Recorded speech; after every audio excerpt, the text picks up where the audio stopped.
Chapter 1079. Luo Nan felt baffled by Blood Demon's sudden idea. Most of the people at the auction are rich and powerful.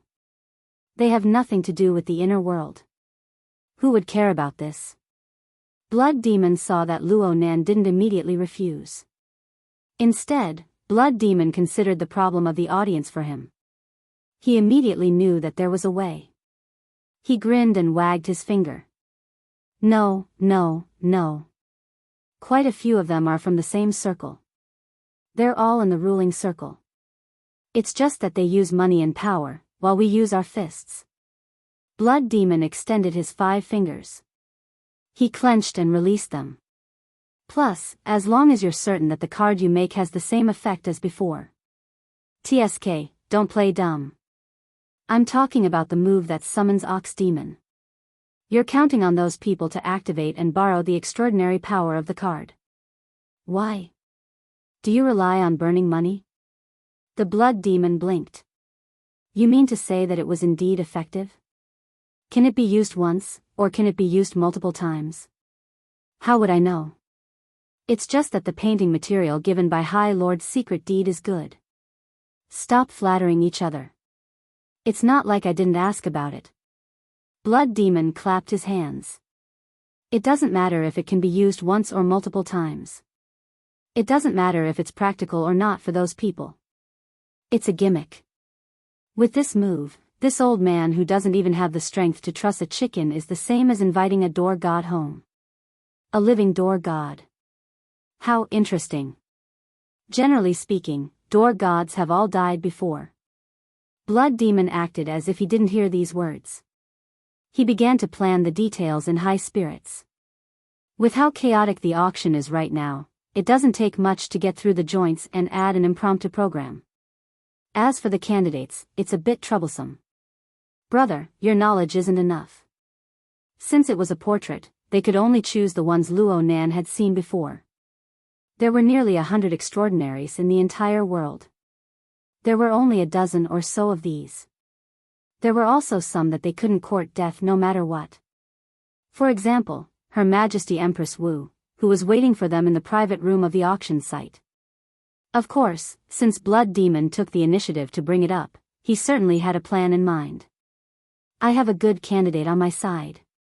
He has strength, prestige, and style. He doesn't have too high of a relationship with everyone. Generally speaking, the awkward situation of a door god won't occur. Plus, he's someone you've seen before.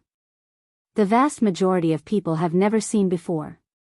Hearing Blood Demon lay out a long list, Zhang Yingying couldn't help but be curious. Are there such people among the extraordinaries? Who is it? The Snow Demon circled the air with her arms to show that it was huge. Then she said, Poseidon. Poseidon? Luo Nan didn't react for a moment. Diamond? Zhang Yingying was confused. Who's with that guy? She suddenly went silent in the latter half of the conversation. Blood Demon used a finger to tap her, praising her for having a lively brain.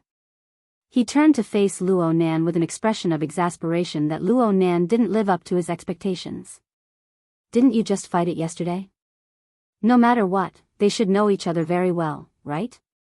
No one had seen that fellow before, but whether it was in the inner world or the secular world, his name was extremely resounding.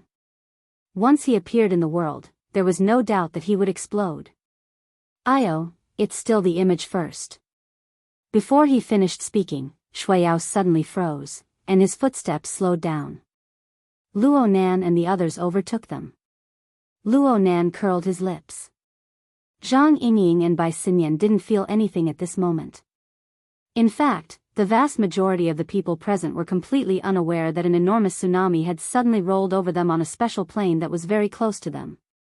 Since the source of the power was too high, the distance between it and the material plane was pulled apart. But in the end, there was still contact, and the point of contact was Shuiyao. Caught off guard, Shuiyao's tyrannical fleshly body, an extraordinary, was frozen on the spot.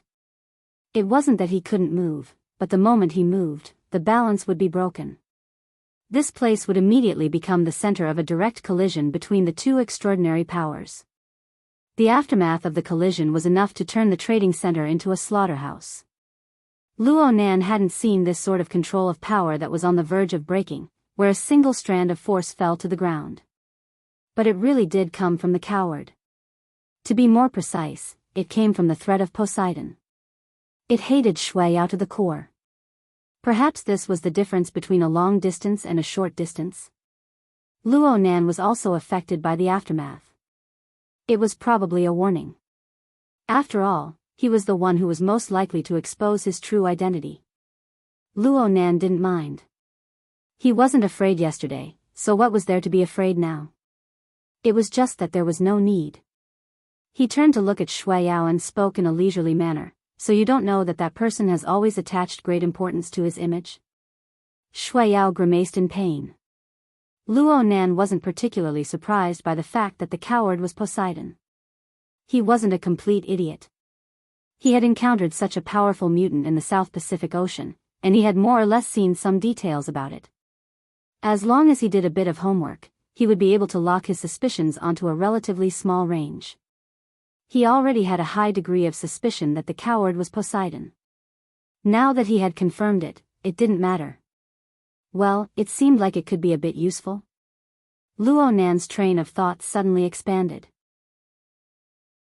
Speaking of which, ever since he began perfecting the magneto-optical mica production line, he had always felt that Ox Ghost's petri dish was too small. Its efficiency was a bit low. The system of the blood flame order could be used, but it wasn't compatible. Luo Nan himself had his so-called believers. His closed system appeared to be quite large.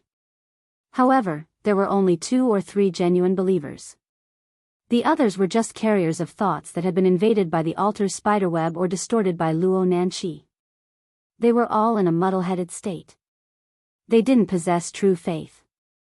As for this person, Meng Chong had said that Poseidon's extraordinary power had given birth to a few belief systems in many ocean cities.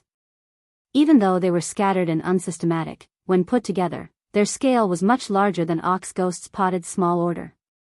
And the direction of this type of belief was often highly related to the ocean, clouds, storms, lightning, and other imagery. If only he could borrow it. Cough. This idea was quite far off. There were quite a few technical problems.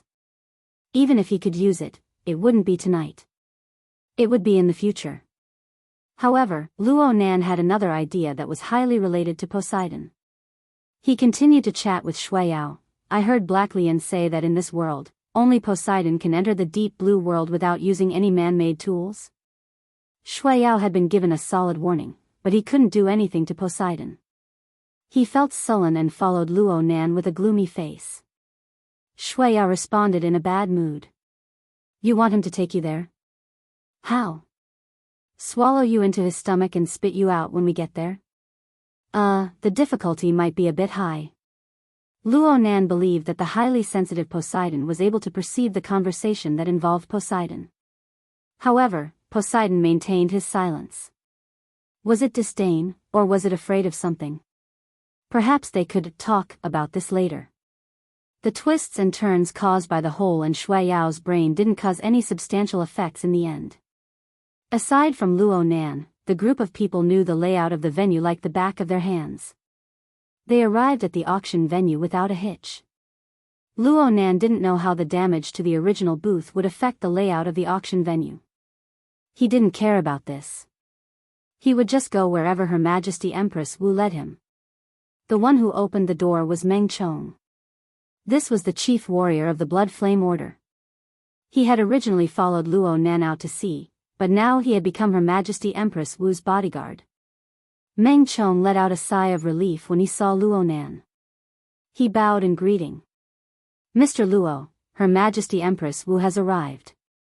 At this time, the sound of a hammer falling could be clearly seen from the large screen at the front of the room. It's already begun? Think about how many demonstrations you've seen on the way here. Zhang Yingying was the first to walk past him and enter the room. She shouted at Her Majesty Empress Wu, who was sitting on the sofa. Boss, you've finally brought them over. Her Majesty Empress Wu grunted in response to Zhang Yingying's coquettish behavior. Her long black hair was tied up casually, resting on her chest.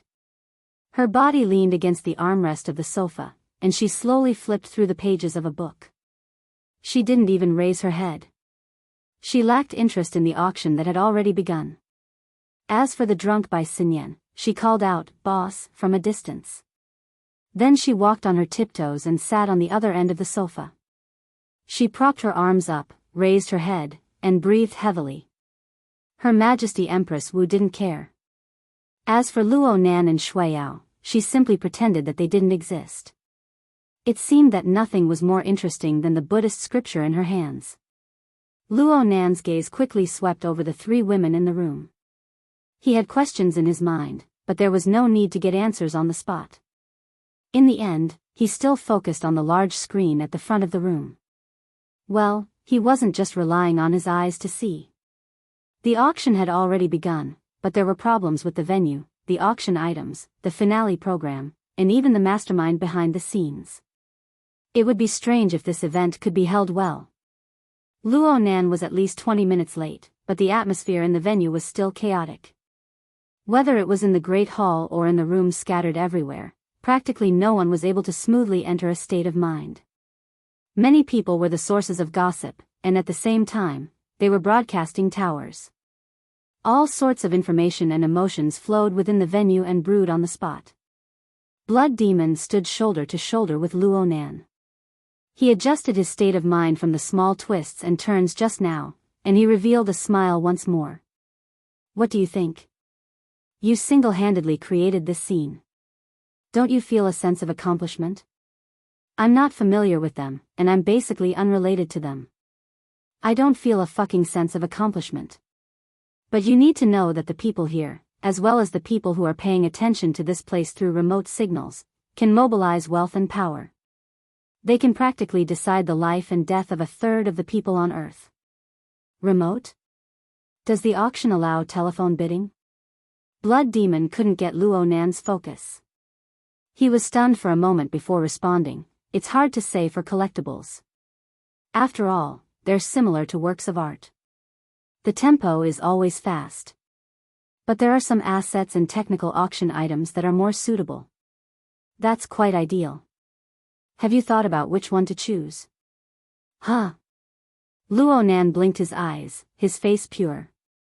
Didn't you say you wanted to add a program, stir up some gimmicks, and do some operations for the Card Group magazine? You want me to provide cards?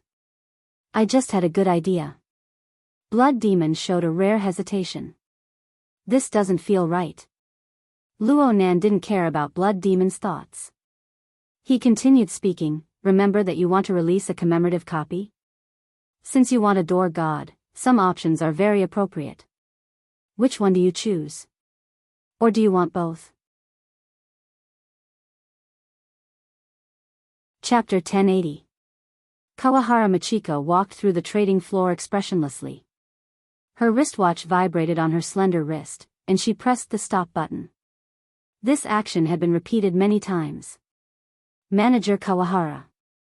The subordinate behind her couldn't help but remind her because the call was directed to him. It's a call from the vice president. He wants you to pick up the phone. Hang up. Huh? Hang up, Kawahara Machiko repeated. This was tantamount to giving a footnote to her own choice. She had been sent to the jadeite light from a faraway place to be used as a sacrificial pawn. The higher-ups of the auction house and the shareholders of a higher level did not think that they could rely on words and so-called sincerity to make the youngest extraordinary, who was showing off her sharpness by the day, turn a mess into a friend. What's more, sincerity was nothing more than sincerity. No one was willing to raise the price and throw themselves into the abyss of hatred that they were destined to receive no return. It was even more impossible for this to affect the Amaterasu Order's impression of their god. This was just a routine procedure. Kawahara Machiko had been sent here merely because she possessed more reasons to be dug out. 1. She was a rare female among the higher-ups. 2. She was quite beautiful, and she might conform to Luo Nan's legendary aesthetic standards. 3. She once had some so-called friendship with the woman Luo Nan met in Osaka City, Kitayama Uehui. Actually, they had only met a few times in business settings. These so-called reasons had all turned into dog's hit after Kawahara Machiko and Kitayama Uehui failed to contact each other. Instead of thinking about these **T reasons and considering the consequences that couldn't possibly be worse, she might as well take another gamble. She had to think about the consequences that couldn't possibly be worse. Up ahead, Luo Nan's room was already in sight. "Manager, the auction has already begun." The subordinate reminded with all his might, hoping that his superior would understand that meeting with a major client at this time was hard to escape suspicion. Kawahara Machiko stopped walking. She turned to look at her subordinates, who were equally unlucky. "Auction? Everyone, we have staked our careers to come here. What does this have to do with the auction? If we don't have this awareness, when we return..." "No, when we return, there will be no return to speak of." Just as her subordinates' faces turned red or pale, Kawahara Machiko once again felt the vibration of her wrist, but this time, the source of the information given by the personal intelligence was completely different. She shuddered and answered the call instantly. A frivolous male voice came from the other side. "Beauty manager, it seems that your efforts have paid off. Before our Mr. Luo changes his tenderness towards the fairer sex, aren't you going to come over and deepen it?"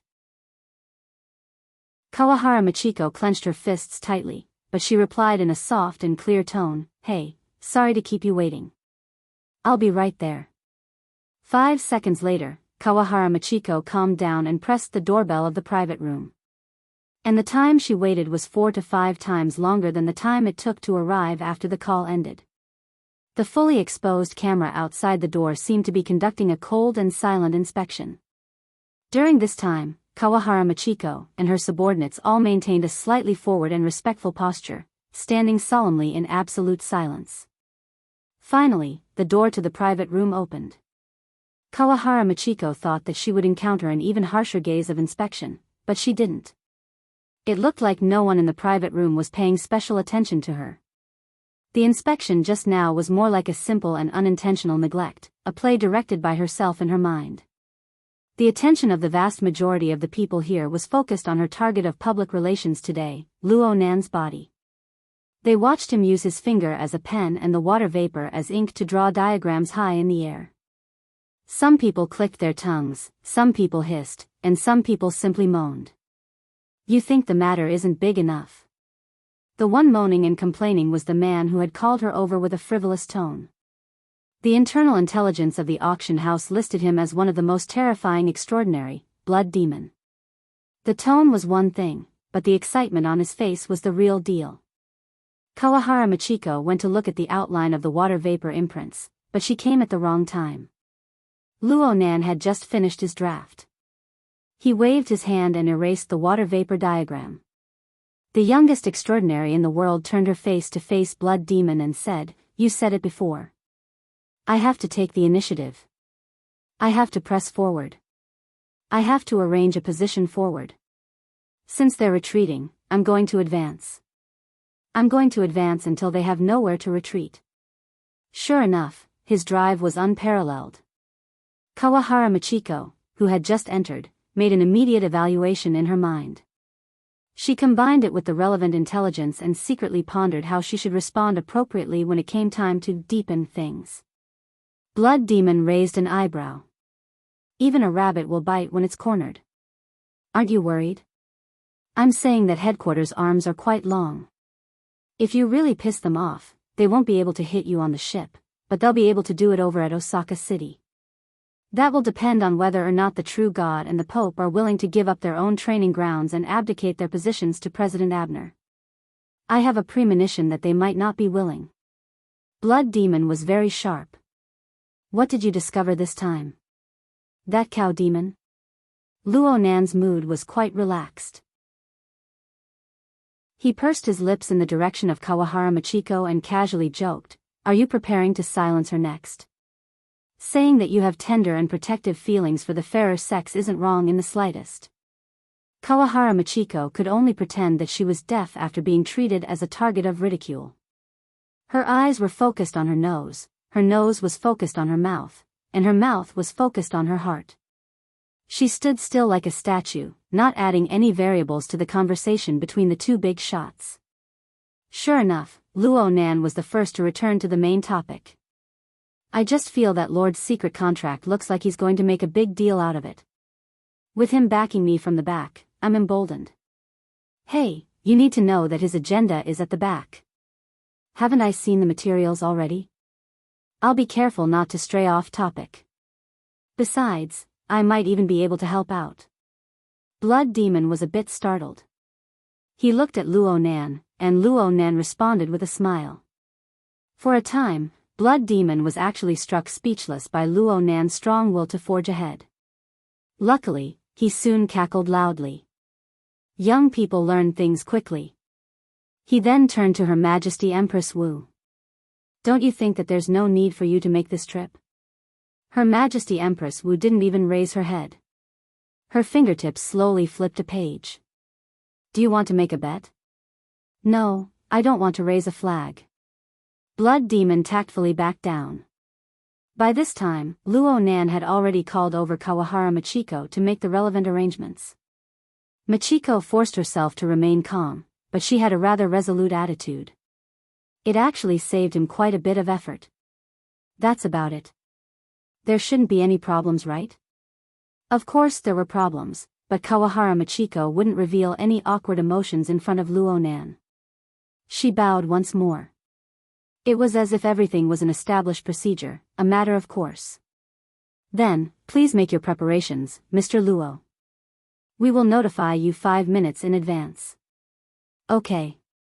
Luo Nan's answer was simple.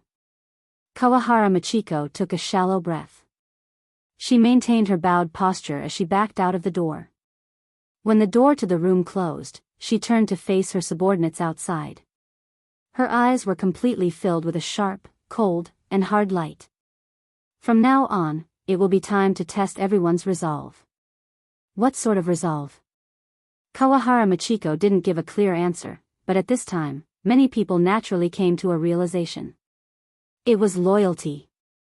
And it wasn't necessarily towards the auction house. It was towards Executive Kawahara himself. This was a bit more subtle. In any case, Executive Kawahara, who had received some sort of order from within the room, seemed to be the one who truly held a resolve to act. Chapter 1081. The auction continued to proceed in a chaotic and subtle state. All sorts of useful and useless items were auctioned off, but most of them had a certain commemorative value. However, regardless of whether it was the auctioneer or the bidders, they were all a bit absent-minded. So much so that the heat couldn't be stirred up. The rate of unauctioned items was clearly higher than normal. Under this sort of atmosphere, it was quite normal for 1 or 2 unauctioned items to be auctioned off. Kenta Toyama is probably beating his chest and stamping his feet. They gave you such a good excuse in vain. They just think so. Bai Xinyan rested her chin on Zhang Yingying's shoulder and laughed softly. Someone has his face raised to the sky. Maybe he only has eyes for the sky. No, he only has eyes for the sea of stars. Don't pretend to be crazy under the influence of alcohol. Zhang Yingying warned her, but Bai Xinyan kissed her on the cheek. The two immediately became a ball.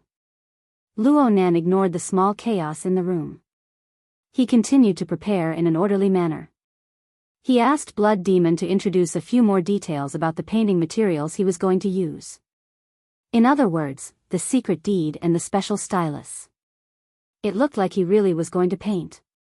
The problem was, he only saw the preparation. He didn't see the painting. There was a knock on the door to the room at this time. Kawahara Machiko personally came over to inform him, Mr. Luo, it's almost time. Oh, how do I get there? Please follow me. Blood Demon bared his teeth. Rather than saying he was nervous and worried, it would be better to say that he was highly excited. Hey. Are you really going to do it here? Don't say I didn't tell you. Impromptu speeches, compositions, and the like might not be taken care of. Many people will be able to use it against you. Luo Nan grunted, if water really doesn't get in, then wouldn't many people be disappointed and in despair? how are we going to talk about the follow-up? Zhang Yingying, who was still being strangled by Bai Xinyan, grew more and more bewildered. Is this for real? Bai Xinyan responded by her ear, it's clearly a fake body. But, his mind is definitely his own. Are you scared? Blood Demon raised his eyebrows. He didn't give up on his earlier thoughts. He made one last effort. Are you really not going to find a few helpers who can help you fill in the gaps? Luo Nan had already turned around and walked outside. I have to get a feel of things first. Don't they all say, know yourself and know your enemy? Also, I have to give everyone a chance to get to know me and understand me. Tisk. Blood Demon watched as Luo Nan left the room. He and Her Majesty Empress Wu were deeply moved. You suddenly felt your blood run cold, didn't you? I didn't. That's because your Majesty has a big heart. Her Majesty Empress Wu laughed soundlessly. She explained a bit more, which was rare for her. He just has a sharp gaze, and can see through people's hearts. Then, he does what he can to make people feel uncomfortable. From the looks of it, he's still at the stage where he's just acting on his own whims. Even if he's thinking about it, it's not thorough. It's just that you guys can't understand the boundaries of his thoughts, so you're just scaring yourselves. Io, your Majesty, is that what you think? The Blood Demon immediately came over. Since we're talking about borders, where's our little brother's border? Why don't we compare? The martial emperor neither agreed nor disagreed. The Blood Demon rolled his eyes and said with a smile, then I'll go first. My keyword is, cloak. As he spat out these words, the Blood Demon smiled, but he stared closely at Her Majesty Empress Wu's expression. The problem was that the latter was still too lazy to even lift his eyelids and said, great minds think alike. Zhang Yingying, who was at the side, could see through the Blood Demon's overly impatient thoughts. She curled her lips, but soon called out, it's on stage, it's on stage. Before she spoke, the ring screen in the private room had already begun to display a different image. The auctioneer on the stage had just ended an unsuccessful round of auctions. Not only was his mouth parched, but his face and hair were also covered in a layer of fine sweat. This was all because of the chaos caused by the situation that had gotten out of control. It must be said that he was also one of the few senior figures in the industry, but this was the first time he had encountered a situation where the entire venue and several hundred people were not in the right state. It was also at this moment that an order from above came through the earpiece. It was absurd and unquestionable. The auctioneer's mind was blank. He subconsciously turned his face to look at the side of the stage. Just at this moment, the light on and below the stage changed.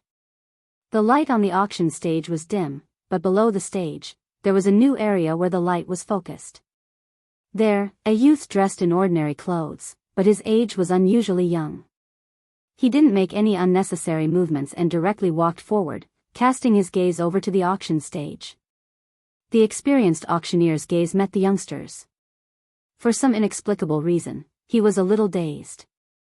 The absurd order that entered his ears seemed to have become his own thoughts, and he blurted out in a daze. The next auction item will be displayed by the auction house's special guest. Halfway through his sentence, the auctioneer paused. This was because he clearly saw that after the youngster walked onto the stage, his originally casual and informal attire actually transformed out of thin air into a rather decent formal suit. He even wore a bow tie. The only difference was that his age did not match. Why did this formal suit look exactly the same as him? The auctioneer's face was full of shock, and he was stunned on the stage. For a portion of the bidders below the stage, the series of changes had a rather dramatic effect. There was clearly going to be an exchange between the experienced auctioneer and the youngster who had suddenly appeared and performed magic. After all, not everyone was filled with such thoughts. There were quite a few people on this enormous cruise ship that gathered the most cutting-edge researchers and investors in distortion technology. They were completely ignorant of the undercurrents beneath the auction. And it was precisely this group of people who rather approved of the stage effect before their eyes. They began to applaud and laugh out of sincerity or out of politeness. There was indeed quite a bit of momentum. But not long after, These claps and laughter were extinguished by the indescribably stagnant atmosphere around them. This caused the atmosphere of the auction to become even more bizarre. Luo Nan smoothly replaced the original auctioneer under the attention of all sorts of gazes. He stood behind the auction stage. The stage was a bit high, but it was still acceptable. He stood still and faced the participants of the auction like this, as well as the various cameras. He took a light breath and revealed a smile towards the place where the laughter had first come from. He used a seemingly professional tone to begin his speech. Ladies and gentlemen, I'm very sorry. Actually, I really wanted to say that those of you who can still laugh right now, please leave immediately. This is because you don't know anything. This is a good thing. Sometimes, knowledge itself is pain. The best way to preserve happiness is to maintain ignorance. These words caused the expressions of many people to change. Luo Nan continued speaking without a care. Please forgive me if my words have offended you. After all, I'm young, and this is my first time on the stage. I'm not an expert in matters such as auctions. The reason why I'm able to cross over to host is because I have a background. Actually, there are many people seated here who know me, but there are also many people who don't. There is indeed a certain distance between my circle and everyone else's. Therefore, before I introduce the auction item, please allow me to introduce myself. Chapter 1082. My name is Luo Nan. I'm 17 years old this year. I'm a 10th grade student at Acumen College in Xia City. Luo Nan was very serious and very solemn as he announced his true identity from behind the auction stage.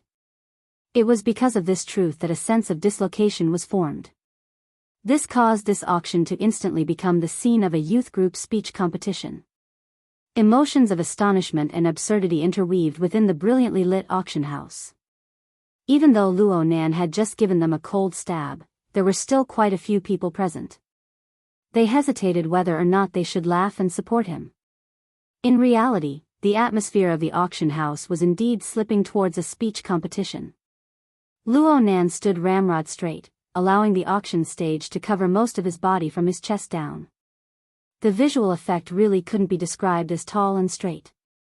Only his enunciation was clear. There's one reason why I'm standing here. It's because of the current auction item. The large screen behind him displayed the equipment that had been moved out from the 70 format laboratory and the corresponding annotations. It let all the bidders present know that this auction item included the original location of the wilderness laboratory that housed this equipment in addition to the equipment on the stage. This was a temporary layout of the auction house. The original stage was originally planned to be on the lower level, but it was already being pulled up to display the real thing. But due to Luo Nan's methods, the stage was torn to pieces. It was already impossible to continue with the original plan. It could only be transferred through the lens. It was hard on the staff of the auction house. These professionals specialized in visual effects were able to use light and shadow effects to create a desolate feeling of order amidst the chaos within the lens of this chaotic scene.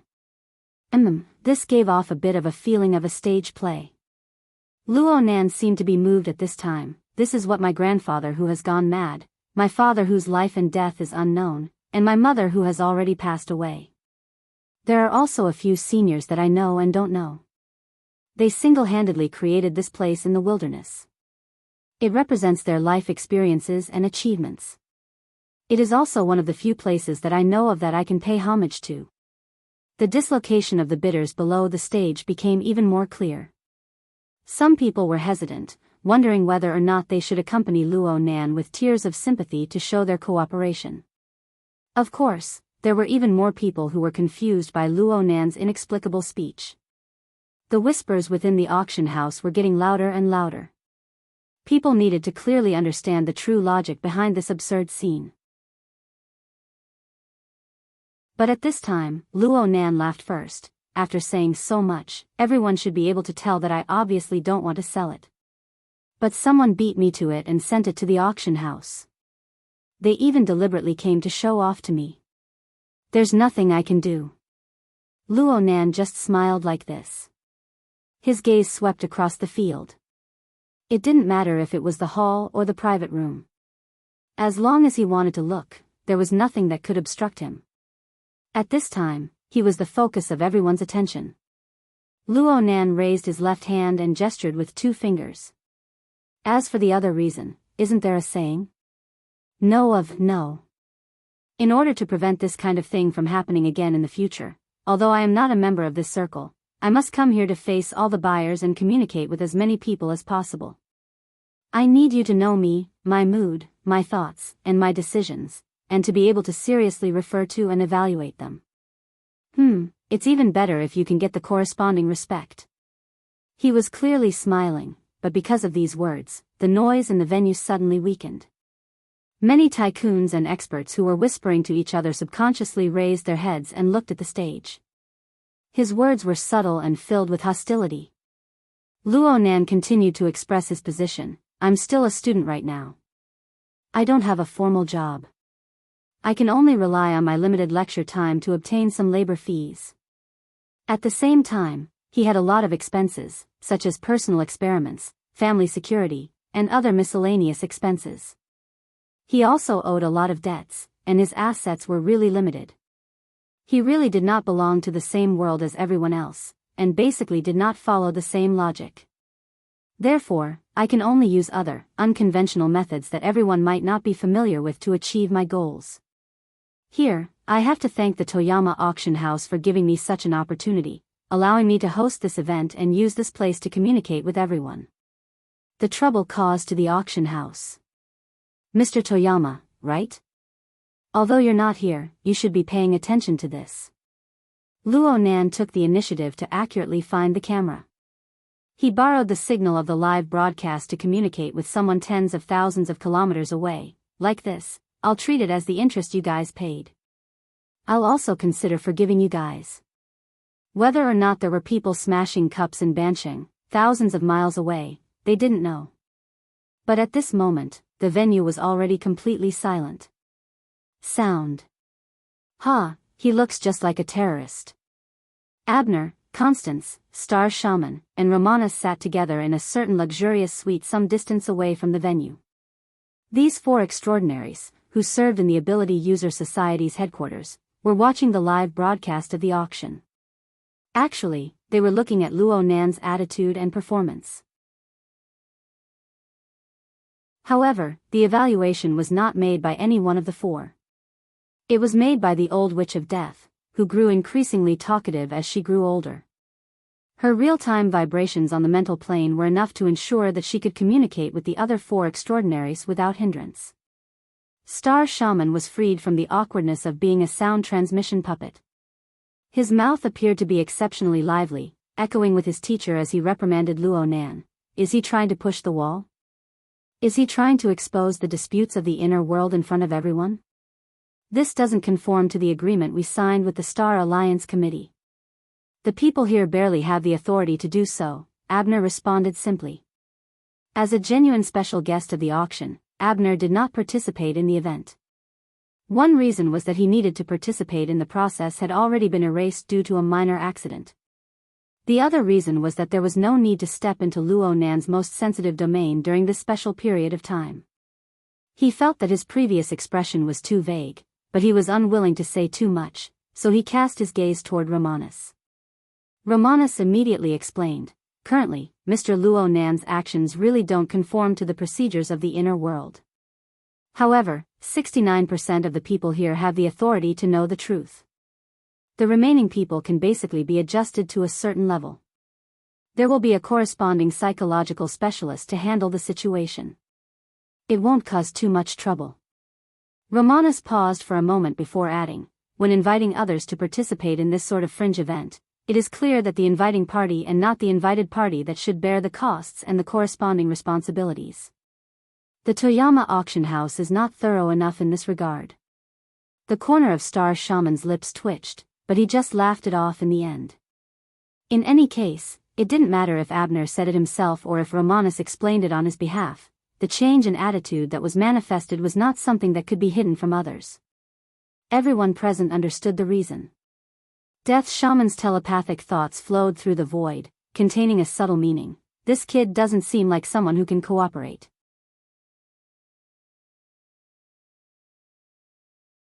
Chapter 1083. Abner didn't respond. He just narrowed his eyes and focused on Luo Nan on the screen. He watched as this young man used a calmness that didn't match his age to communicate with the audience and everyone who was paying attention to the scene. This kind of scene was no longer the same as the first public lecture last year, where he only talked to himself in the professional field. It was also different from the almost one-sided display on the Zeolite Beach 2 days ago. The current Luo Nan seemed to have begun to pay attention to feedback. At the very least, he had begun to deliberately grab the attention of the people, deliberately provoking the emotions of the people. Just like right now. Since I'm in this position, I have to fulfill my duties as an auctioneer. Let's forget about the exaggerated statements on the screen and in the booklet. Frankly speaking, they're miles away from the main point. Luo Nan seemed to have returned to the main topic. He began to introduce the auction item, but he began with a rhetorical question. It seemed that he was very happy to interact with the bidders at the scene. How many people think that they are just a set of equipment and the address of an abandoned laboratory? It no longer has any practical value and can only satisfy the hobby of a few people? No one responded. The bidders at the scene did not respond enthusiastically enough. Because a considerable number of them had not figured out the situation, at least, not yet. Should they feign ignorance now? What about sneaking away? Or should he cooperate obediently? The atmosphere at the scene was somewhat awkward, especially in the eyes of the bystanders. The star sorcerer found it a little funny. This person is really full of resentment. However, what's the use of getting angry at these people? Should I answer my own questions? Or do you want to perform stand-up? Luo Nan laughed from behind the auction stage as he spoke. The audience was clearly cold, but Luo Nan looked like he had a card up his sleeve. There are quite a lot of them. There are about 31 or 32 of them. That's about 1/5 of the total, and it overlaps with the initial laughter. This means that everyone here really doesn't know anything about this. You're still a distance away from our circle. At the very least, you haven't come into contact with the most valuable things yet. I still have to work hard on the next step. As for this, in my opinion, it's best not to join in the fun. However, if he still hadn't made up his mind to leave, it might mean that he didn't have the chance to leave. Thus, he decided to just be a witness. Believe me, there is a reason for your existence. Where did he learn to act like a charlatan? The star shaman couldn't help but speak again, but his brows were already furrowed. There's still a round number. What right does he have to say that? Information? Speculation? Speaking skills? Shut up. The frequency of the old woman's mind oscillation increased slightly, and she displayed a different emotion. The room was silent for a time. Luo Nan continued to speak in a manner that was neither too fast nor too slow. I can see it too. I also don't know. There are some differences inside. There are some gentlemen and ladies who don't know about it, and they really don't know about it at all. But there are some gentlemen, yes, I'm talking about the one at table number 4 who is facing me, the one who is hugging girls on both sides. His heart is obviously clear, but his beautiful female companions are all clueless about it. This is a bit too much. This kind of frivolous joke was meant to tickle people's armpits. Most of the people present were experienced people who had been in business for a long time, so there were very few who laughed along with him. This was also because of Luo Nan's direction. The people present were all reputable characters. They were directly called out by name and the surrounding gazes were focused on them. It was hard for them to keep their faces. However, the person who was named was really stunned. It was obvious from his appearance that he was shocked. His anger was greater than his anger, and he had a classic expression on his face, as if his thoughts had been exposed. Don't be embarrassed, mister. Thank you for hearing about me from who knows where. Even though I don't know what your name is, there are quite a few people like you who are too much. Everyone should know this in their hearts. I know this as well. Luo Nan's bright gaze swept across the room once more. It seemed to be undirected, but practically everyone subconsciously lowered their gazes. They averted their gazes to avoid meeting his gaze. which seemed to be able to pierce through all secrets. Abner wasn't present, but he still unconsciously adjusted his sitting posture. He wasn't sure if Luo Nan really possessed the ability to read minds, but no one present had raised any objections up until now. Moreover, they had instinctively developed fear in their hearts. This proved that Luo Nan had already achieved initial control over the situation. He could place the emotions of over 100 billionaires and industry elites in the palm of his hand and knead them. This was becoming more and more different from past intelligence. Luo Nan began to fiddle with the remote control on the auction stage. He adjusted the display angle of the equipment on the large screen. Actually, there's no need for everyone's thoughts to be too complicated. In terms of pure equipment, only a few people have collectible value. But those who believe that it has collectible value are basically clear about the true value hidden behind it. The main thing is the location of its location, the object of its research, and the fact that it can be grasped. Me. Luo Nan's tone sounded careless. His words came from wherever he was thinking. But it was unknown how many people in the auction house were dripping with cold sweat because of his words.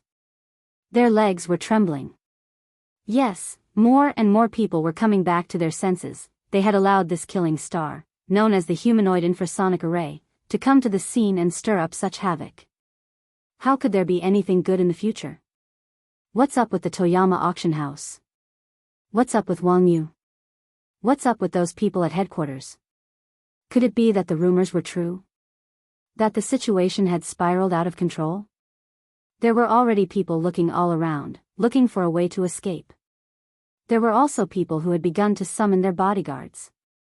Of course, contacting the organizers and co-organizers was also a very common choice. There were people who directly called Abner. Yes, it was through Romanus, the Secretary General. Abner had already entered a state of communication silence. He was the highest leader of the society in this critical moment. Whether it was in name or in reality, he needed to leave some leeway for final adjustments. Romanus was very experienced in this aspect. Although the people who were able to call him were all big shots who had gone through many rounds of requests, he was still able to calmly respond no matter what request the other party made. Actually, there weren't any new tricks. It was nothing more than targeting Luo Nan. Requests to stop him, reprimands, pleads, and so on.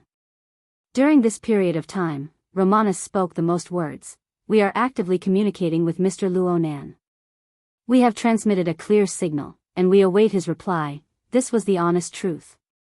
Of course, everyone understood the second half of the unfinished sentence. Luo Nan had already received their words, but he didn't give a clear response. Romanus repeated the same sentence pattern and meaning many times, but he didn't show the slightest bit of impatience. He also didn't show any resentment towards Luo Nan.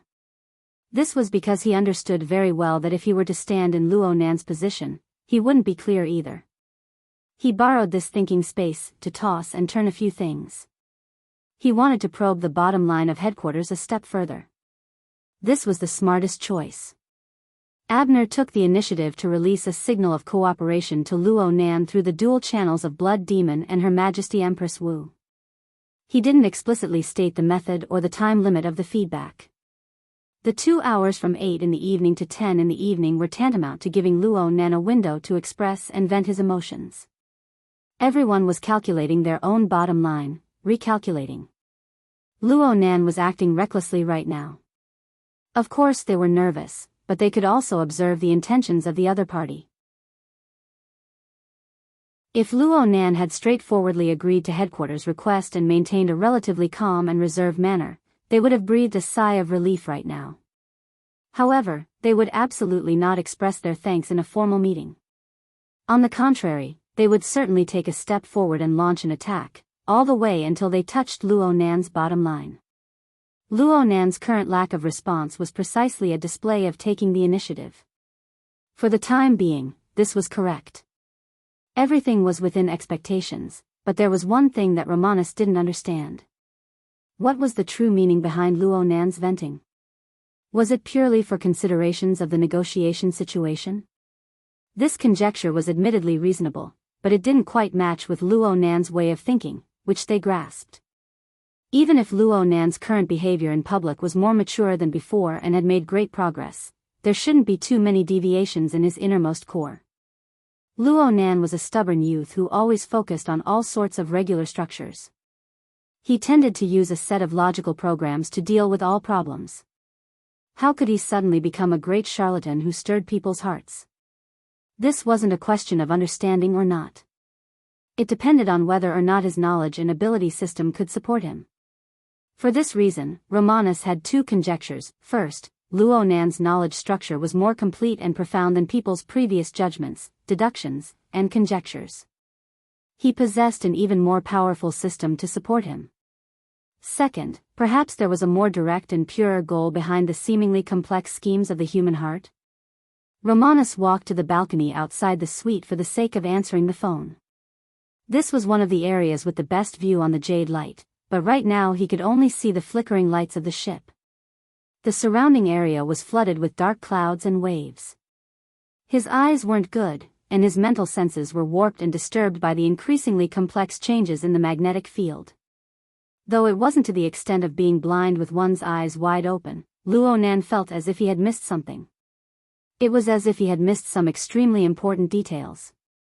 Or perhaps, they had never understood the details of the book. Luo Nan's voice was transmitted and restored in the room through the digital signal. There's a very complicated thread of story behind this set of equipment. There are some things that even I don't quite understand. Perhaps there are some people here who know more than I do. Yep, I can't limit myself to the scene. There are some gentlemen and ladies who are paying attention to this place through the live broadcast signal. They are much clearer than I am. But no matter what others think, since I'm standing here, I will do my utmost to display its value. It won't just be a gimmick to display my strength and a tool to pinch others. And I believe that this process will bear corresponding fruits. I will piece together more truths. This isn't something that can be changed by the will of certain people. Romanus turned around just in time to see Luo Nan's smile on the screen. It was exceptionally brilliant.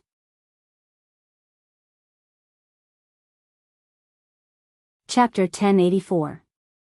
What an incredible young man. Michiko Kawahara was standing in the center of the exhibition hall in Area C. In front of her was the arc-shaped booth that was torn apart by an unknown force. But now, the original outline could no longer be seen. People's attention was more easily attracted by the broken cracks themselves. These cracks were so huge that there was no support between the pieces of the booth. It seemed that it was impossible to resist the heavy equipment above and could collapse at any time. However, they stood there steadily. The closer they were, the more details they saw, the more incredible it was. According to the original plan, this place should have been upgraded to the next floor before the auction started and served as the main exhibition area. But at this time, the young man who was talking in the venue directly ruined this plan. However, some pre-installed equipment around it could still work, so this place was temporarily enclosed and used as half of the backstage. At this time, many staff members were walking back and forth here, dealing with various problems, at least on the surface. No matter how busy the staff members were, they carefully bypassed the central booth area. At the same time, there were some researchers with different backgrounds, carrying large and small instruments, carefully walking through the cracks in the steel, trying to find more valuable clues.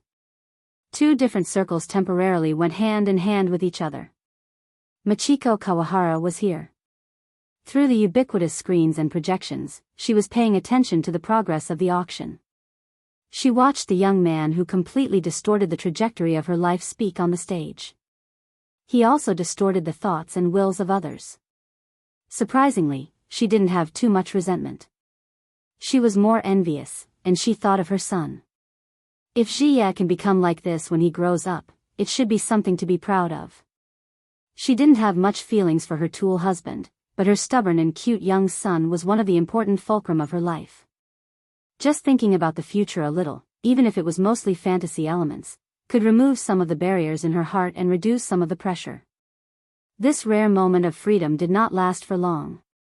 Because of the series of changes at the auction site, while the headquarters was under pressure, they also transmitted more intense pressure and even emotions. Bastard. How can you change the process and personnel of the auction at will?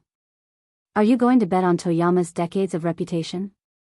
Michiko Kawahara took a deep breath, adjusted her breathing, and answered with an appropriate calm attitude.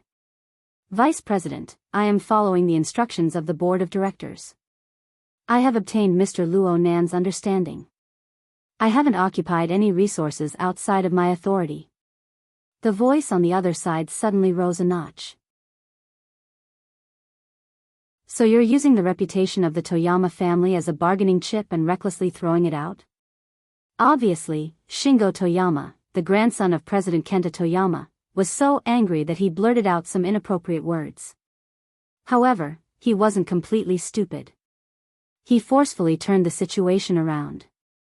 The board of directors only gave you the order to control the unsold, and no other authority. Are you trying to be smart, or are you deliberately avoiding the question? Look at the situation now. That damned brat actually named the president. How much pressure and passivity will this bring to the company? Vice President, forgive me for having a different opinion. Michiko Kawahara still maintained a calm tone.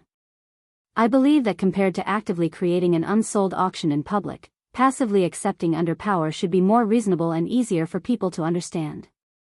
After all, the other side was an influential figure in the upper-class circle. Moreover, as an executive, and as a negotiator, I have the authority to temporarily change the process of the first-level auction. No, you don't. Shingo Toyama was practically roaring. If I were merely a sounding board, then the board of directors wouldn't need to send me thousands of miles away to the Pacific Ocean. Michiko Kawahara's voice had a bit more of a biting cold metallic tone. Forgive me for speaking frankly, but according to your understanding, Vice President, you don't expect or hope for this public relations to achieve results? Is it to avoid a momentary victory that magnifies one's own inferiority under power? There was a crash on the other side, and it was unknown what had fallen. Shingo Toyama's voice was clenched into a ball in his fury. He rolled in his throat. Kawahara, are you sure you know what you're saying? Even if you're the representative of the Kawahara clan. You're throwing your clan's face into the mud when you're saying these wild and absurd words. How shameful, Kawahara. Ah, I'm truly sorry. Michiko Kawahara used an insincere tone to respond. I will reflect on myself. Please forgive me for being overly excited after completing this mission. Then she hung up the call. Her lips drew a biting cold arc, and it just so happened that Luo Nan's brilliant smile echoed it. The Kawahara clan? Wasn't she already prepared when she was pushed out without hesitation? Was she prepared to sacrifice herself? There really was a truth hidden in the words she spoke to her subordinates before this. She already didn't have the qualifications to return. At the very least, she didn't have the status as an executive. Before and after she accepted this troublesome task, she had also heard similar rumors, but she could not find any reasonable logic in it. Therefore, she still had a glimmer of hope, and even the miraculous fantasy of a lower class overturning the upper class. But now she was disappointed. It was as she said. The board of directors wasn't prepared to succeed at all. They really did want to abandon her, and only she was allowed to be abandoned. Under these circumstances, her efforts had turned into rebellion. This wasn't a good sign. Michiko Kawahara was an outstanding woman who often struggled in the business world, especially in a region like Banshing that traditionally lacked strong women. Her will was very firm for her to be able to stand out. She was already prepared to experience a low tide in her heart. She wasn't prepared to go back and suffer the reprimand and humiliation of those old fellows who had decided her fate. She was aware of the consequences of internal strife, but she couldn't accept this misfortune that was like winning the lottery. She would just directly transfer to a flight in D City. She would go to the new continent or the old continent's inland cities and nurse her body and mind. She would make plans after the rumors died down. Her accumulation over the years, whether in terms of wealth or connections, was enough to support her to live a leisurely life. Of course, Koji, who was staying in Banshing, was also a problem. The identity of the fourth-generation heir of the Kawahara family might not be so secure. If it really didn't work out, she would agree to a family marriage after a period of deadlock. She was still quite valuable in the eyes of the 40 to 80 generations of Bonching's political and business community. Or, she could find a suitable son-in-law and use marriage to try to climb up in a new field. Machiko Kawahara calmly planned the future for herself and began to circle some preliminary candidates. She knew that this was another form of pressure relief. But in any case, it was meaningless to stay on the jade light. Machiko Kawahara glanced at the dazzling young man on the auction stage again and directly turned around to leave. At the same time, she contacted her secretary to arrange the follow-up itinerary. Executive Director Kawahara, you can't leave. Suddenly, someone rushed in front of her and blocked her way. Machiko Kawahara was shocked. At this time, the broken booth behind her suddenly made a harsh friction sound, and it was getting louder and louder. It was like the prelude to the collapse of the whole thing.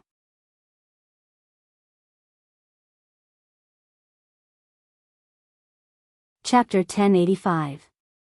The booth shook, startling the backstage staff and researchers, but they did not see any obvious structural changes. In this place, the external structure was not reliable. Some of them were especially excited after the fright, such as Dr. Suncan. While the booth was shaking, he had a strong premonition. At the same time, the surveillance equipment he had brought over also captured a clearer signal. Forward, forward. No, up. In his excitement, Songkan's instructions weren't clear enough. In the end, he simply took over personally, ignoring the danger and rushing to the front line to direct the adjustment of the equipment parameters. Kawahara Machiko looked at the booth's structure and the subsequent noise. It was the same. Anyway, a non-professional like her wouldn't be able to see anything, so she turned back and faced the person who stopped her. Minister Kawamoto, I remember that you are the on-site dispatcher. Aren't you going to take a look? No, General Manager Kawahara, my current mission is to stop you. Kawaguchi Tashimoto was the one who answered the call from the Vice President, Shingo Toyama, and questioned Kawahara Machiko's behavior. Kawahara Machiko wasn't angry. Instead, she laughed. Why are you stopping me? Hiku sang, you are too nervous. This has nothing to do with me now. I won't do anything else. Hiku Jun was a robust man in his 40s. Apart from his slightly sparse hair, his face and body shape were relatively regular. However, at this moment, his face was flushed, and his eyes were shining. He was nervous and excited. Manager Heiyuan, you can't do anything else on the ship, but there's something you must do. You must immediately return to Ban City to report on your work, and not anywhere else. Kawahara Machiko shook her head. This is not something you should consider. That's right. But now, I have been authorized by the board of directors to supervise your execution of this order. Hiku Jun took a few deep breaths and adjusted his mentality. You don't need to doubt me, Mr. Hara. I'm here to deliver the message for you, or for the dignity of the Hara family. If you refuse, there will be a clearer order, and at that time, I may not call you Mr. Hara anymore. Did you accept someone's order in your dreams? Kawahara Machiko coldly commented, stupid guy, you don't have the right, and the board of directors doesn't have the right to imprison an executive director. Hiku Jun, who was judged to be stupid, became calmer and calmer. The company doesn't have it, but the parent company does. If the parent company doesn't have it, there are higher-ups. In comparison, I may be stupid, but what are you? The robust man began to approach Kawahara Machiko, but the latter's icy gaze had already lost the power to stop him. However, when Kawaguchi Jun approached, his voice softened. Junzi, I don't want to care about what fate awaits you, I also need to work hard for my own fate.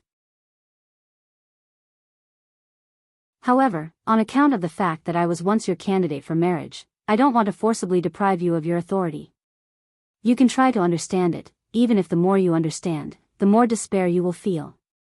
Your situation is much worse than you imagined. Kawahara Machiko was slightly absent-minded, but she quickly stared at Kawaguchi Jun. This man was inferior to her in the workplace, but his outstanding family and school background were enough to support a considerable number of contacts and intelligence channels. What do you know? I don't know anything. But I clearly know that ever since you were chosen to accept this assignment, the value of your routine has only been a bow of apology. And then there's a tool called Kawahara Machiko. It's just that you became a special choice at a special time. Regardless of success or failure, it has become your symbol. Kawaguchi Jun's tone was extremely gentle, just like when he was trying to understand back then. But his eyes were as dirty and greedy as they were back then, and there was even a certain hidden pleasure in them. Jinzi, you know that many people will be interested in this symbol. They are actually interested in Luo Nan, or perhaps they fear him, or revere him. But they have no way to confront him head-on, so they found you. In a certain sense, you possess a certain collectible value because of your so-called hookup with him. Kawahara Machiko faced these extremely offensive and insulting words with indifference. These things sounded absurd and dirty, but in some circles, they didn't count for much. If she was a normal person in the business world, this might not necessarily be the case. But she was a rather famous family representative who still revolved in the traditional and decadent circles of power. The backlash would come even more cruelly. She was a member of that traditional and decadent circle. She used to look at others with cold eyes, but now it was finally her turn. It wasn't strange at all. Kawahara Machiko even curled her lips and sneered a bit. Yes, that's the expression. That's the way you are. The corner of Kawaguchi Jun's eyes twitched, and a flush of red suffused his face. He advanced half a step forward, practically sticking close to Kawahara Machiko's body. He lowered his voice to the point that it was nearly inaudible amidst the trembling noise of the steel structure of the original exhibition stage. I know that you'll definitely understand. You see, we're all thinking the same thing. The scene in the auction, Luo Nan's words. Actually, if we followed the original plan to auction off those cumbersome equipment, it would be exactly the same as your current situation. That young gentleman destroyed this auction, but he increased his value. He's like a powerful source of radiation. He shoots rays at your body, causing you to emit a dangerous yet enchanting light. There are plenty of people in this world who don't dare or can't touch him in person. But they hope to go through you, to personally feel the power of that power, to the point of destroying, to the point of trampling. So you're having an orgasm?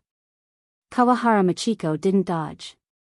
Her smile became even deeper and more mocking. The instant the words left her mouth, she suddenly lifted her skirt and lifted her knee, ramming it toward the lower abdomen of the man in front of her. However, Kawaguchi Jun understood her far too well. Even though his heart was in chaos, he was still prepared. He used his hand to block in a dangerous situation. He broke out in a cold sweat, but he still grinned and laughed hoarsely. It's coming. Machiko, I've always been watching you. In the future, I'll also. Huh? Kawaguchi Jun suddenly froze. He was facing the direction of the original exhibition stage. Even though 90% of his attention was placed on Kawahara Machiko, he could still receive some information from the corner of his eye, especially the especially obvious ones. It seemed that the original exhibition stage, before Kawaguchi Jun could figure out what was going on, a shadow strolled over. The shadow reflected the lights of the exhibition stage, only revealing a gloomy silhouette that was reflected in his eyes. You guys racked your brains to torment this kind of restricted plot. Have you ever considered that there are minors present? The young man faithfully restored his slightly hoarse voice. It was quite recognizable. Let's not talk about whether I like it or not. The problem is that your level of concentration is clearly lacking. Shouldn't I be the center of attention?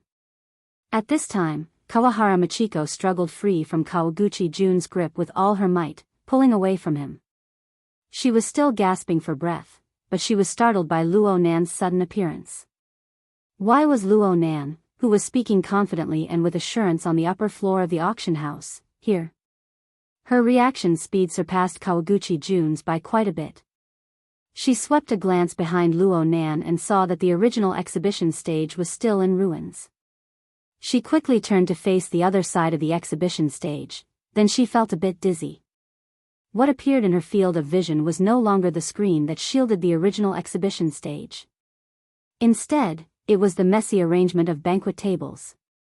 There were also over 100 people dressed in formal attire. They were bright and beautiful, but right now they were stupefied. It was as if they were in a dream. The auction house? No, Kawahara Machiko turned her head once more, but she saw the original exhibition stage, which was still buzzing and trembling. It was in pieces. Thud. Kawaguchi Jun finally reacted at this time, but he was in a much worse state than Kawahara Machiko. His rising momentum vanished like smoke into thin air.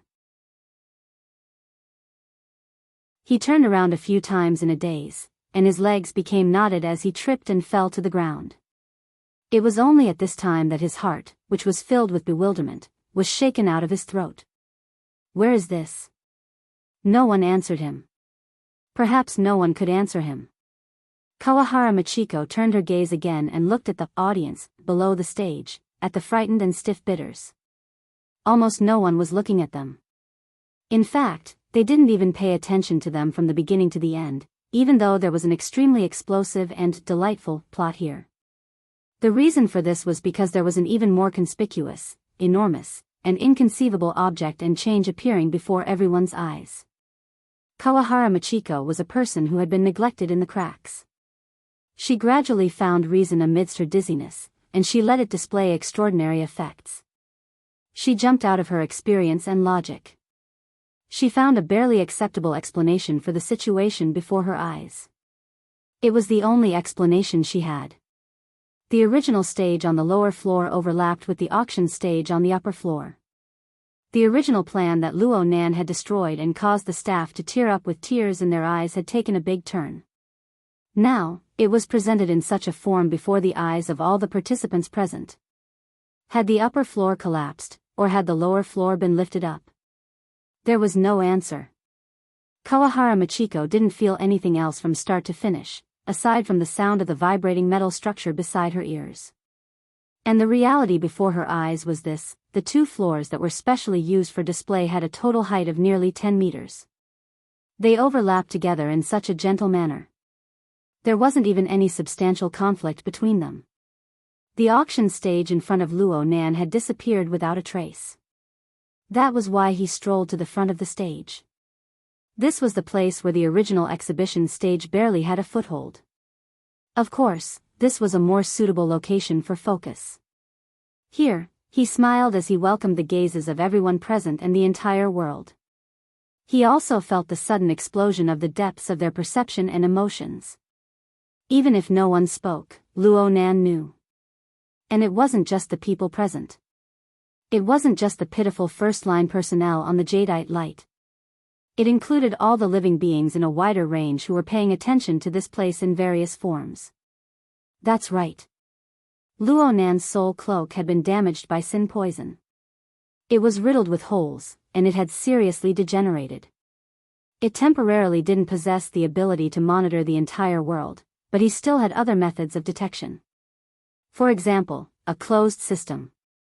The so-called closed system was originally a solution formed by Luo Nan to deal with the lack of range and sensitivity of his mental senses. It used its own laws to distort the me and not me as a standard to capture and analyze the target. During this process, Luo Nan used the method of order construction from the near to the far, from the inside to the outside, to form a telescope-like clairvoyance mode. It captured details that were originally unknown to him outside the range of his mental senses. After the soul cloak took form, this system wasn't very useful. It only existed as a large production line for soul strength. However, the Luo Nan Qi, which pointed directly at the laws of the human heart, was actually born from this system. Now, the detection function of the closed system was online once more. And after a period of tempering, coupled with the infiltration and changes of the mica structure, it was much more sensitive than it was in the beginning. The root of the problem was that a tiger would not fall even if it died. A tree would still have its roots cut off. Traces of the layout of the past were left behind in the world. Luo Nan's soul cloak and the mica structure recombined and reconstructed, rapidly expanding. The living beings that were once covered by the soul cloak, shrouded by the living starry sky, and bound by the altar's spiderweb would more or less respond. They had already been sent into the Luo Nanqi. They would continue to profit from it, becoming food for the growth of the frame of Luo Nan's body and soul. At the very least, they would become the Cepheid variables that radiated periodic pulsations on the star atlas. They would provide a clear reference. There were also rich and powerful people from all walks of life who had joined the auction through remote signals. It wasn't necessarily that there weren't any of them. It should be said that there were certainly such existences. This was the result of Luo Nan's soul cloak, the altar's spiderweb, and even the daytime nightmare covering the 500 million square kilometers of the Earth's surface region. However, the vast majority of these people did not know Luo Nan before this. Or perhaps they knew him but they had no interest in him. They did not directly touch the switch, and they were unable to form a corresponding relationship. The core function of the Luo Nanqi had always been dormant. Right now, they were just making up for this lesson.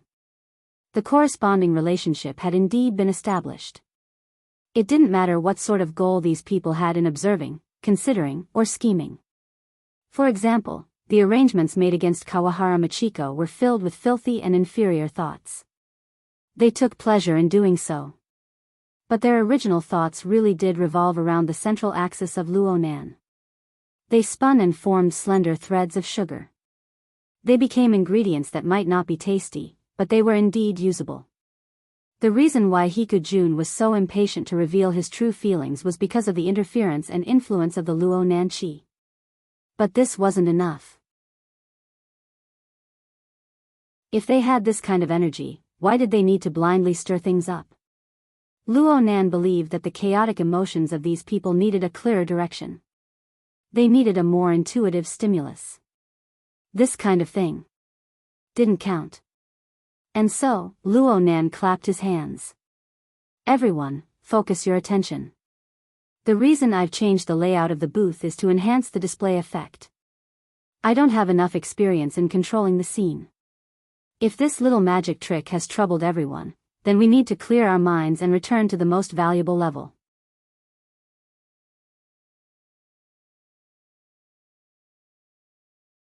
Chapter 1086.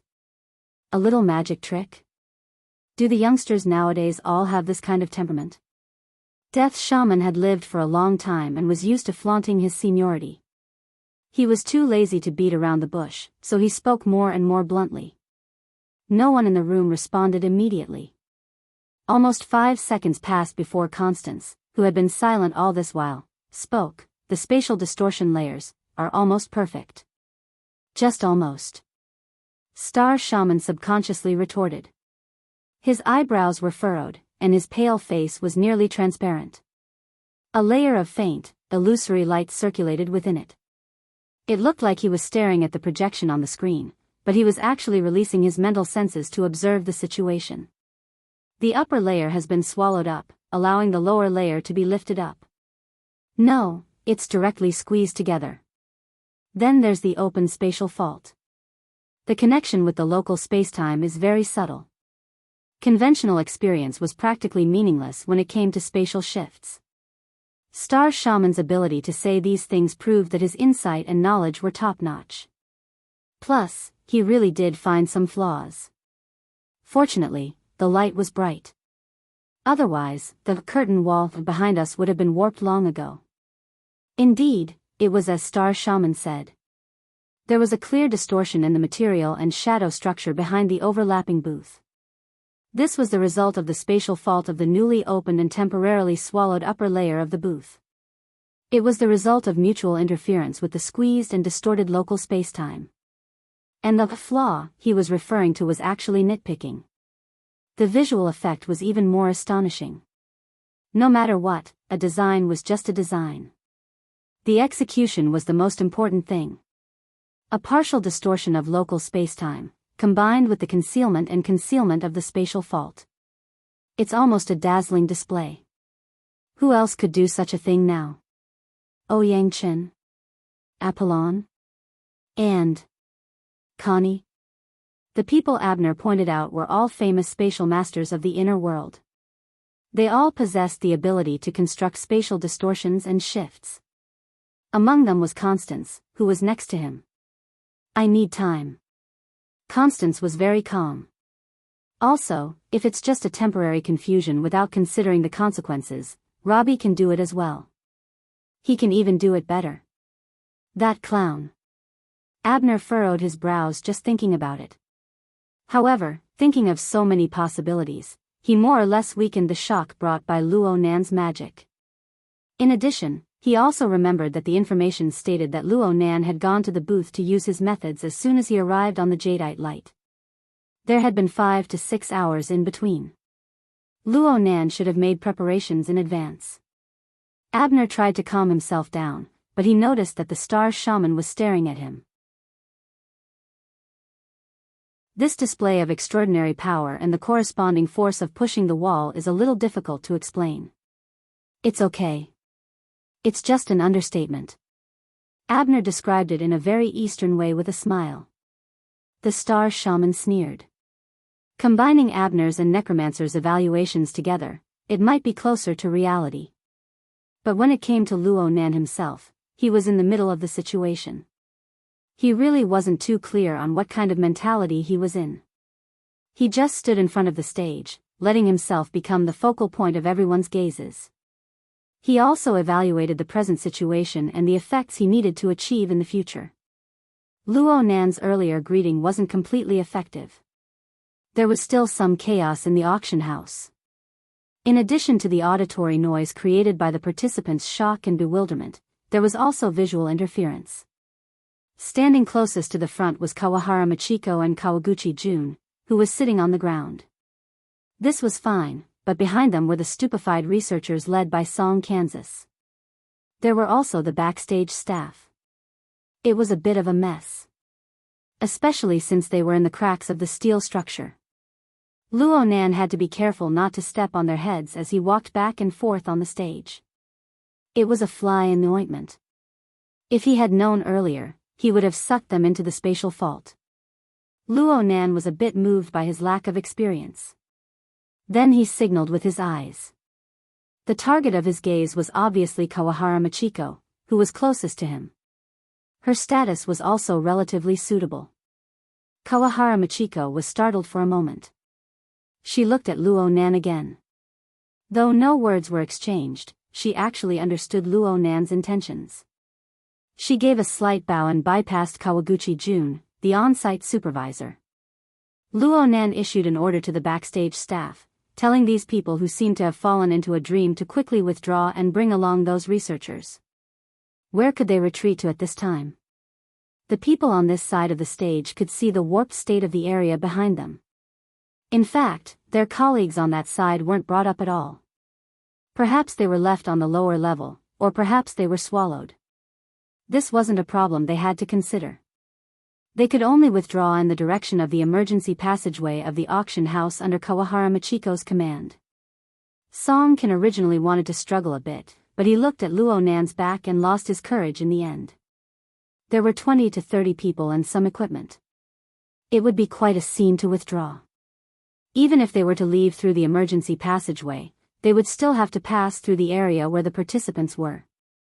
Over 100 billionaires and experts at the scene just stared blankly at the stream of people who had abruptly appeared along with the shattered stage.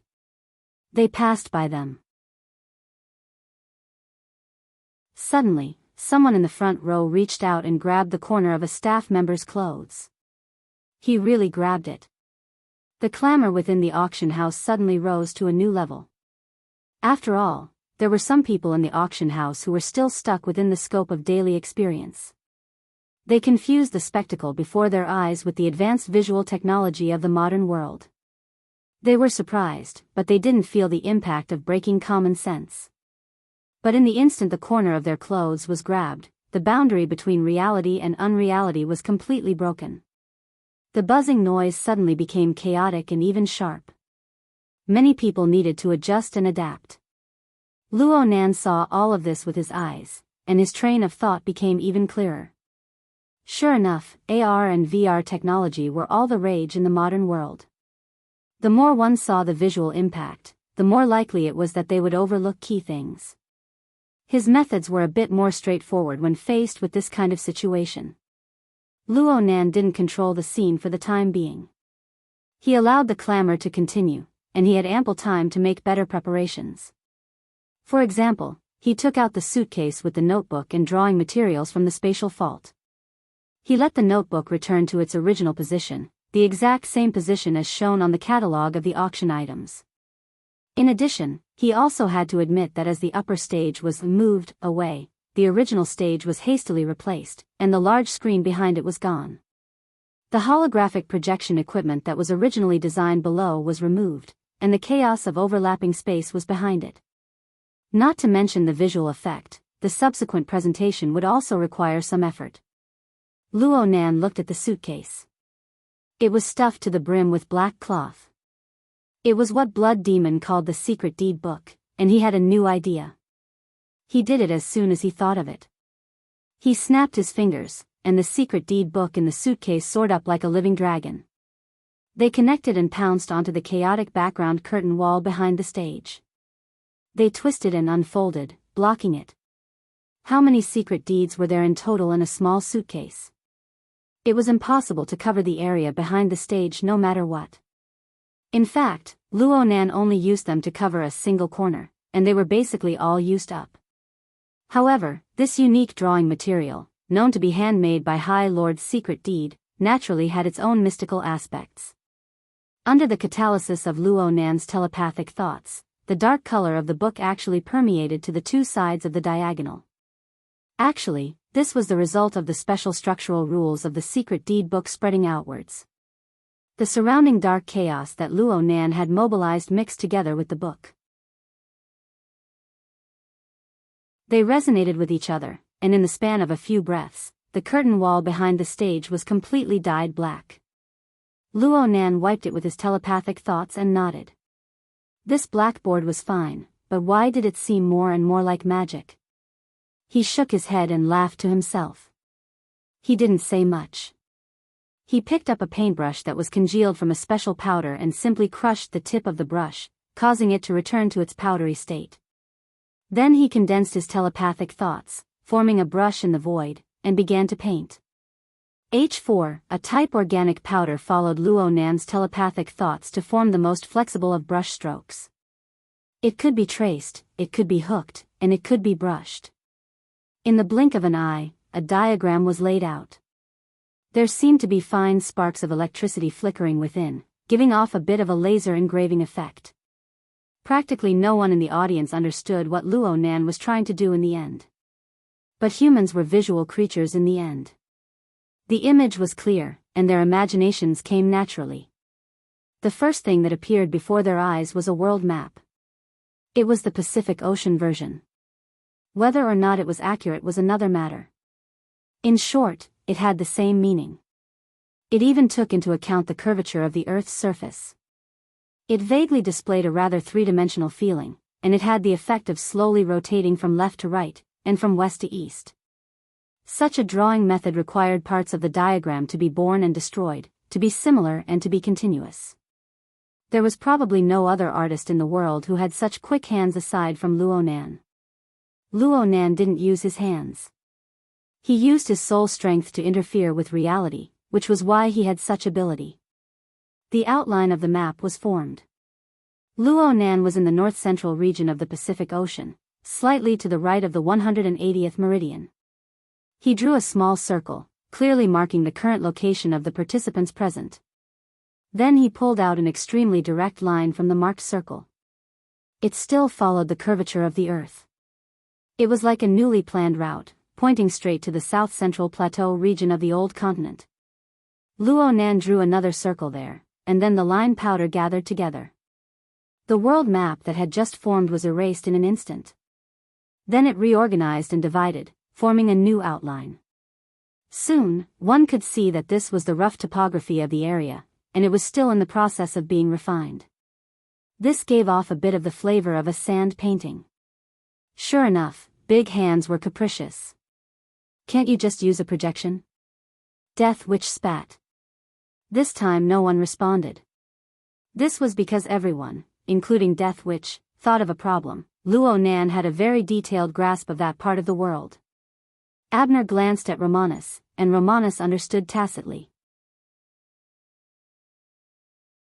He projected out a satellite map and compared it with Luo Nan's drawing on the blackboard. The precision is very high, Constance murmured. The satellite image was nothing more than this. But Luo Nan drew closer layer by layer, layer by layer. Every time the outline of a scale was formed, he would erase it and enlarge it.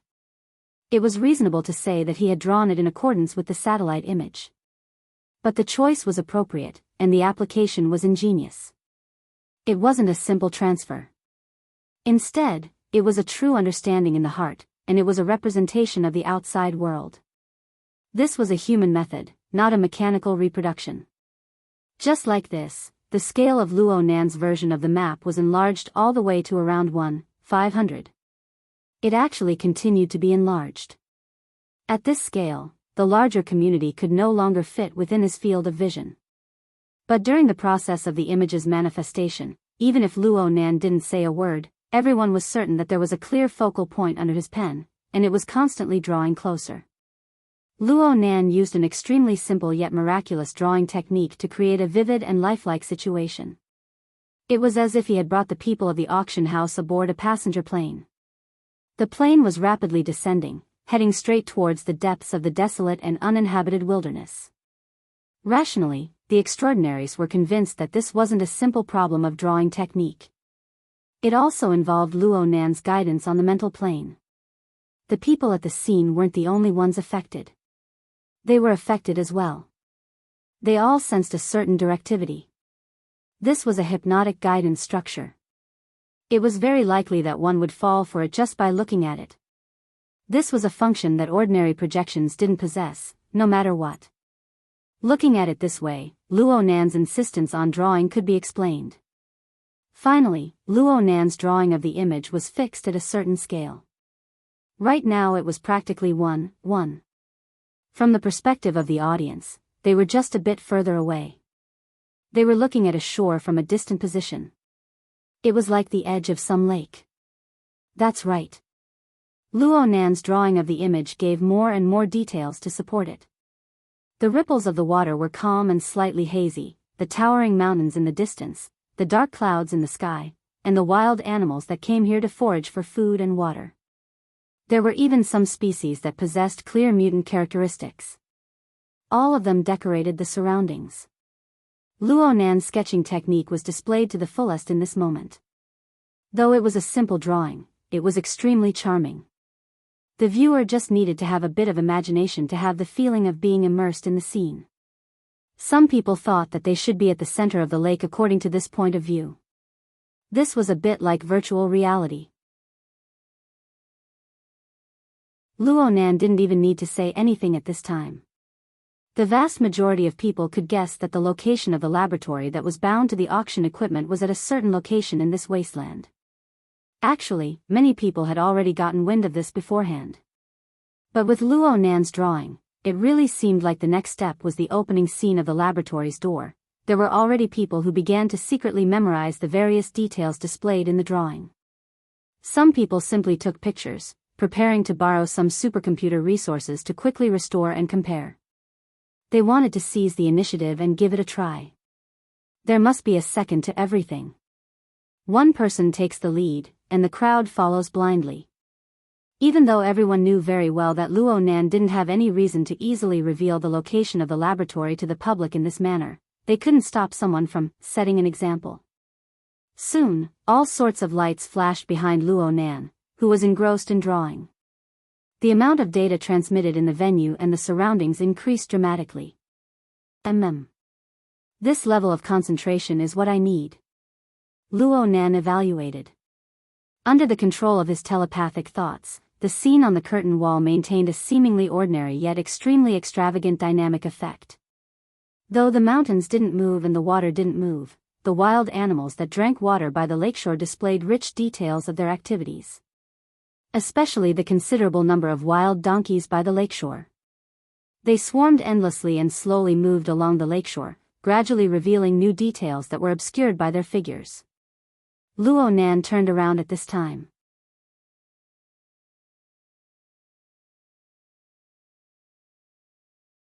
Chapter 1087.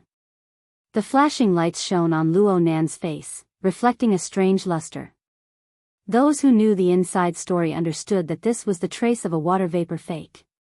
Those who didn't know would never think in this direction. Actually, the vast majority of people in the auction house were currently focusing their gazes on the curtain wall behind Luo Nan as they were taking pictures. They had already entered a state of mind. They all wanted to know the ultimate secret and value contained within the ever-changing picture. It wasn't just them. The extraordinaries were the same. They all unconsciously raised their attention. According to Luo Nan's usual logic, he would certainly have to give some explanations here. As long as they could receive more information, they would accept it even if he said that they were just listening to a lecture. They even began to warm up. Death Witch asked a question: the plateau region in the south-central part of the old continent. It seems to coincide with a view from 2 days ago. It's the wheel hypothesis, right? Abner was extremely sensitive to similar information. Death Witch asked, is there any referential significance? I swept a few glances. The researcher seems to be from Xia City's academic circle. Wu Zunliang and Ding Jiying are both world-class experts in the field of mutated ecology. They didn't directly analyze the structure of space and time. Instead, they provided circumstantial evidence from the field of ecology. They are quite insightful, and the academic world's evaluation of them is quite high. Romanus would never disappoint when it came to the details of information. However, Luo Nan disappointed them a few seconds later. It's pointless for you to want to know the specific location of the laboratory. Actually, you've already seen the reason. Take this booth for example. It involves a few techniques related to the structure of space and time. I don't need to explain the specifics. Most of you won't understand anyway. The group of extraordinaries looked at each other in dismay. They only heard Luo Nan continue speaking. All you need to know is that the research direction of this laboratory is spacetime. If you must find a specific reference, the deep blue world is more suitable. Luo Nan's pupils flickered with an extraordinary splendor. They were reflected in the eyes of practically everyone present. You should all know about the deep blue world, right? Many people's eyes flashed. Regardless of whether they had a basic understanding of the word laboratory, they all knew the words deep blue world.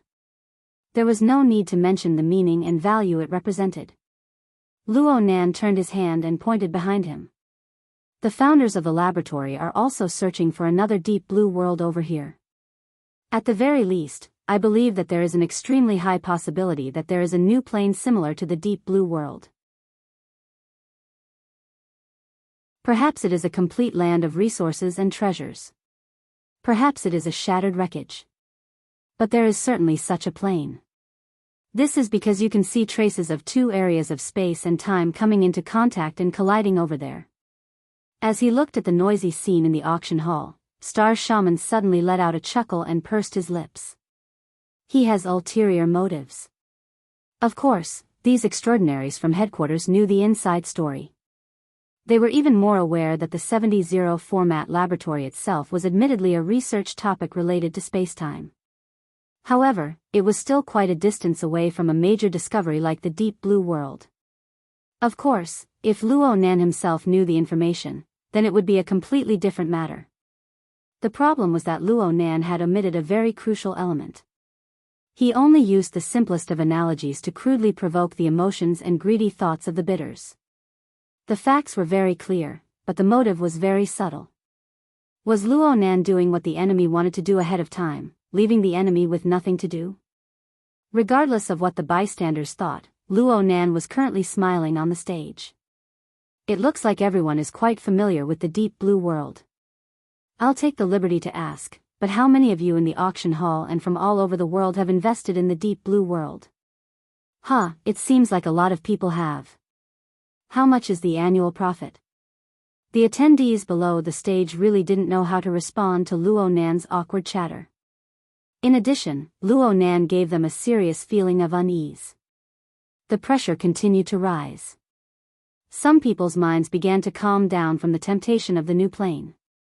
They felt that ensuring their own personal safety was the most reasonable choice. At the same time, the changes in the venue would inevitably attract the attention of the outside world. Security personnel continued to enter, and the order of the venue grew more and more chaotic. From this point of view, Luo Nan really wasn't a good controller of the venue. Luo Nan didn't seem to care. He didn't receive a response, so he simply called out names. He extended a finger and pointed at an old acquaintance. Mr. Hugging women on both sides. How much profit can you get from that side every year? Everyone's gazes focused in that direction for a time. Unfortunately, that Mr. Hugging women on both sides was taking advantage of the chaotic scene to abandon his two female companions. He was preparing to leave without a sound, but he was instantly nailed to the spot. In the end, that person was experienced in the ways of the world. He just closed his eyes and forced a smile onto his face. Need to pee? No. Actually, Boss Luo, the financial reports from Deep Blue always say the same thing. They're about to enter the period of investment returns. Finally, someone laughed along with him. The laughter spread over a small area, and the atmosphere in the auction hall became much livelier for a time. Luo Nan laughed as well. Looks like it's going to be very hard.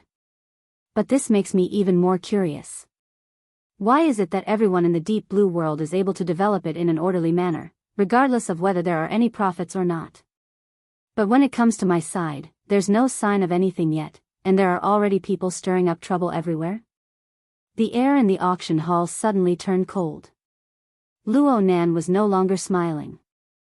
Everyone, if the coordinates of the Deep Blue world were placed before your eyes right now, the resources and profits there, would you have the guts to do this?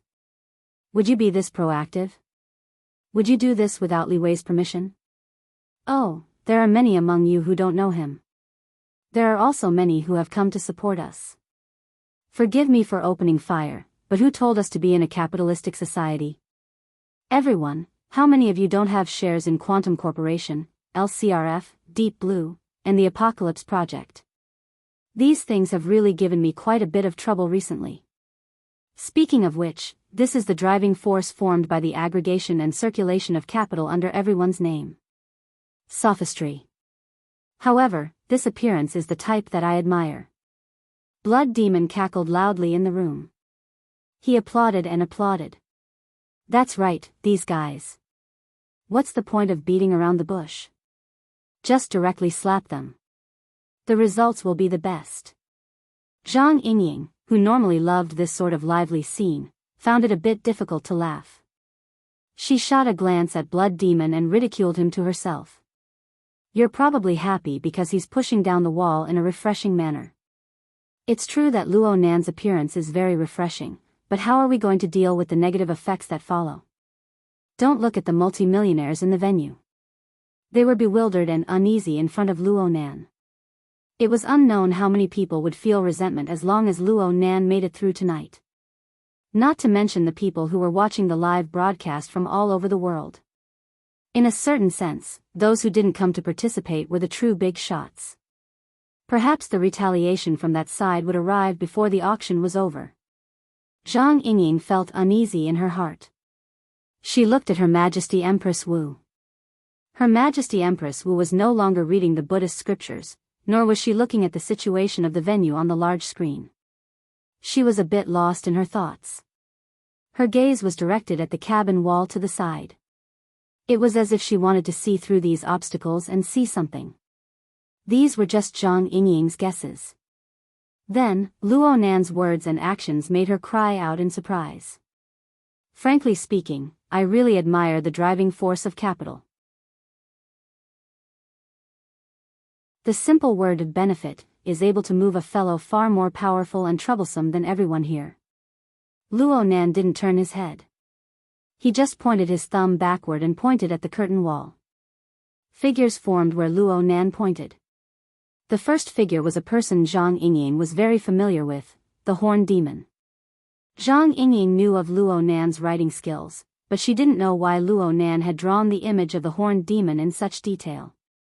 It was as if the Horned Demon had been behind the pack of wild donkeys just a moment ago, and only now had his head popped out.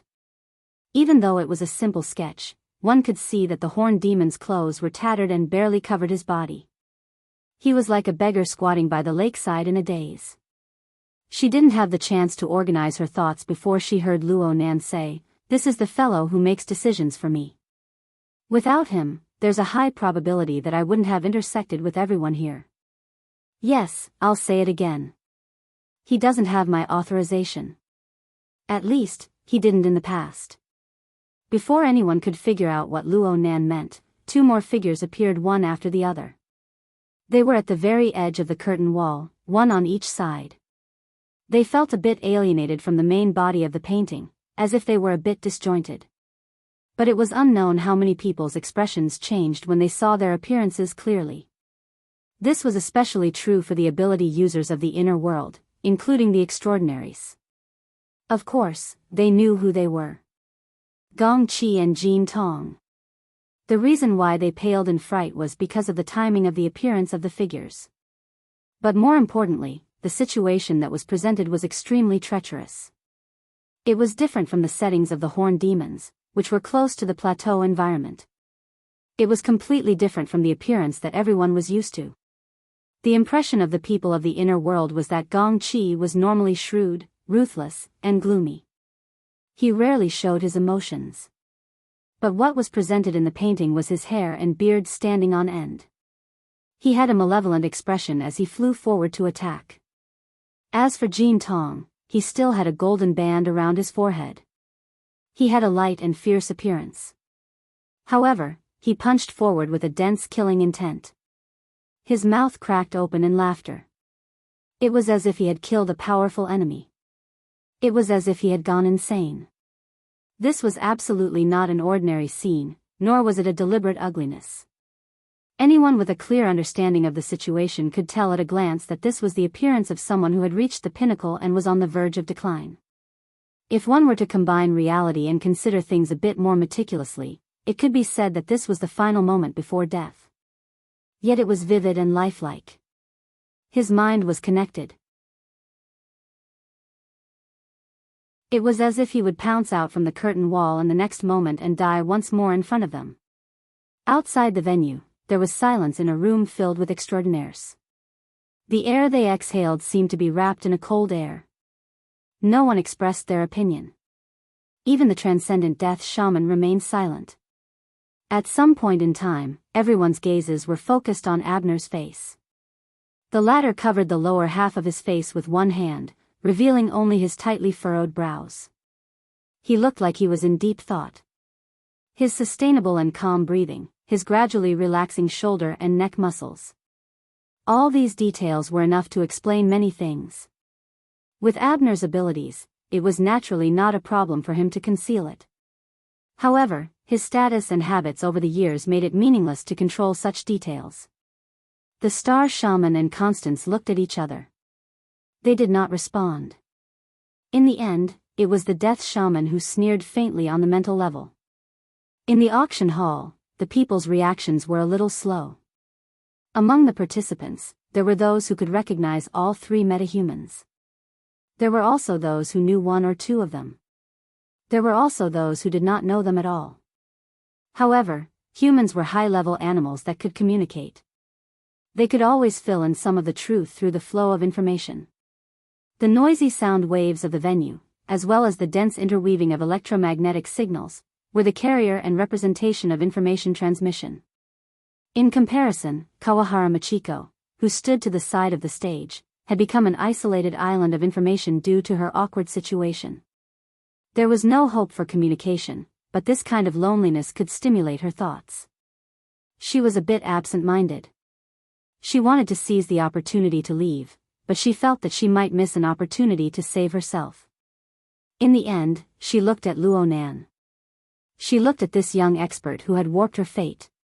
She suddenly had a feeling, although Luo Nan was facing the venue right now, there was no one in his eyes. Even if he were to engage in interaction, he was only following a script that had already been designed. He was walking step by step. This was not arrogance, nor was it rigidity. It was just that the situation had developed to this point. The conditions were ripe for success. There was no longer any leeway or possibility for change. Luo Nan made a large movement at this time. He was still facing the venue. His arms were extended and his thumbs were flipped backward. He tapped twice on the two deranged portraits on the two sides of the curtain wall. He appeared frivolous and casual, but it matched his age. Actually, the listing of these two names is a bit offensive. It's unrelated to the main topic. But a friend keeps urging me to not always present Buddha with borrowed flowers. He says that I should take the initiative to take out some decent auction items and join in the fun. So I'll deal with it for the time being. Of course, I know that most people are too lazy to bid right now. It's fine. We'll talk about this later. Luo Nan returned to the main topic, regardless of whether or not others understood the deeper meaning of his words. I just talked about the location of the laboratory and the object of research. Honestly speaking, I don't know much about what will happen next. If anyone knows and can provide me with the corresponding information, I will be very grateful. As for the person I specifically pointed out, yes. It's this fellow called Horn Demon. It's because he dug out the laboratory that had been sealed for over a decade. He tossed and turned it into a mess. Yeah, so I tossed him into a mess. This isn't the main point. The main point is that we can try to get a relatively true understanding of the laboratory through him. Truth be told, this is the first time I've tried this move. Even though I've prepared for several hours in advance, it's still hard to tell the success rate. It's normal to have a bit of risk. Everyone wants to leave. But it's a bit too late. Luo Nan's voice fell. He didn't care about the changes in the expressions of the bidders in the auction house. The creaking, trembling, and scraping sounds of the booth beneath Luo Nan's feet clearly intensified. At the same time, the curtain wall also undulated and swayed. The lines of powder that formed the picture seemed to be shaking off. In the image of the curtain wall, Gong Qi and Jin Tong were fine on the two sides, but the Horned Demon in the middle was greatly distorted. The highland lakeside environment that existed in the background was similarly distorted. But while it was distorted, it was gradually dyed with other colors, as if by magic. The color of the curtain grew lighter, and the lines of the picture gradually grew deeper. It was natural and clear. It was as if the whistling of the wind and the gurgling of water could be heard. It wasn't as if there really was wind. It brushed past the direction of the curtain wall. There really was water. It flowed out from the cracks in the booth. The auction house was in chaos. Order nearly collapsed from the moment Luo Nan said, "It's too late. Let's not talk about how these rich and powerful people, experts, and security personnel tossed and turned." There was no doubt about it.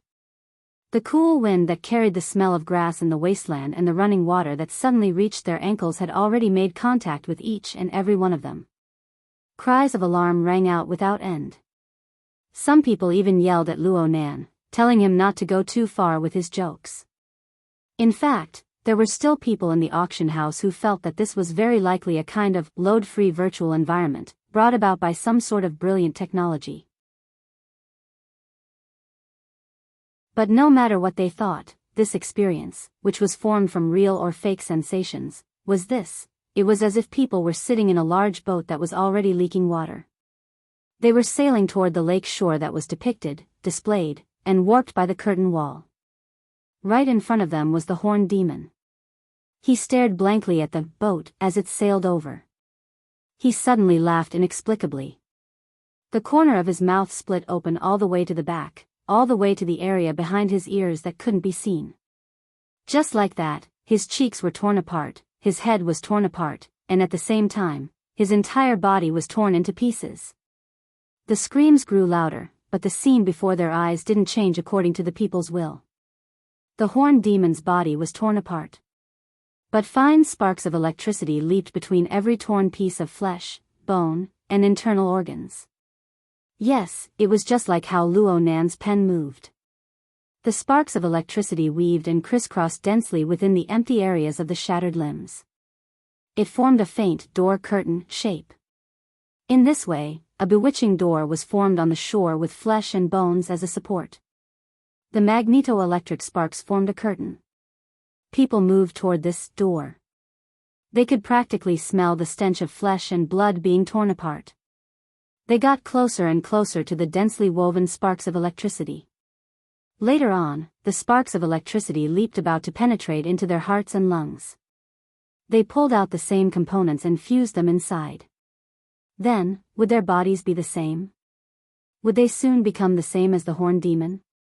Fear quickly spread through the hearts of the 100 or so people present. The fear tightened, making it impossible for them to breathe. Their limbs went numb. As for whether it was the effects of suffocation or the consequences of being cut by the sparks of electricity, who knew? There were already security personnel who instinctively pulled out their guns, but they didn't have the courage to raise their guns and take aim. They were even absent-minded. Whether it was the rich, the experts, or the security personnel, their identities and values were all blurred at this moment.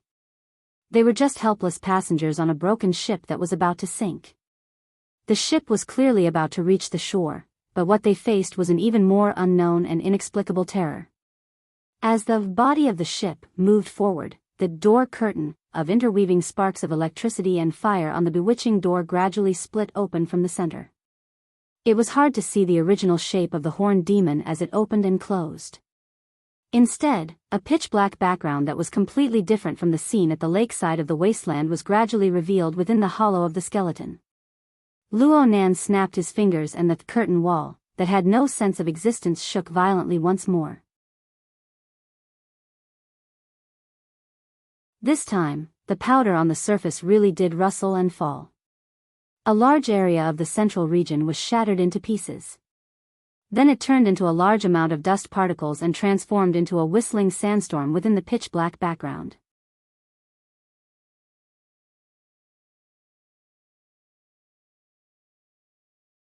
Chapter 1088. The sandstorm assaulted their faces.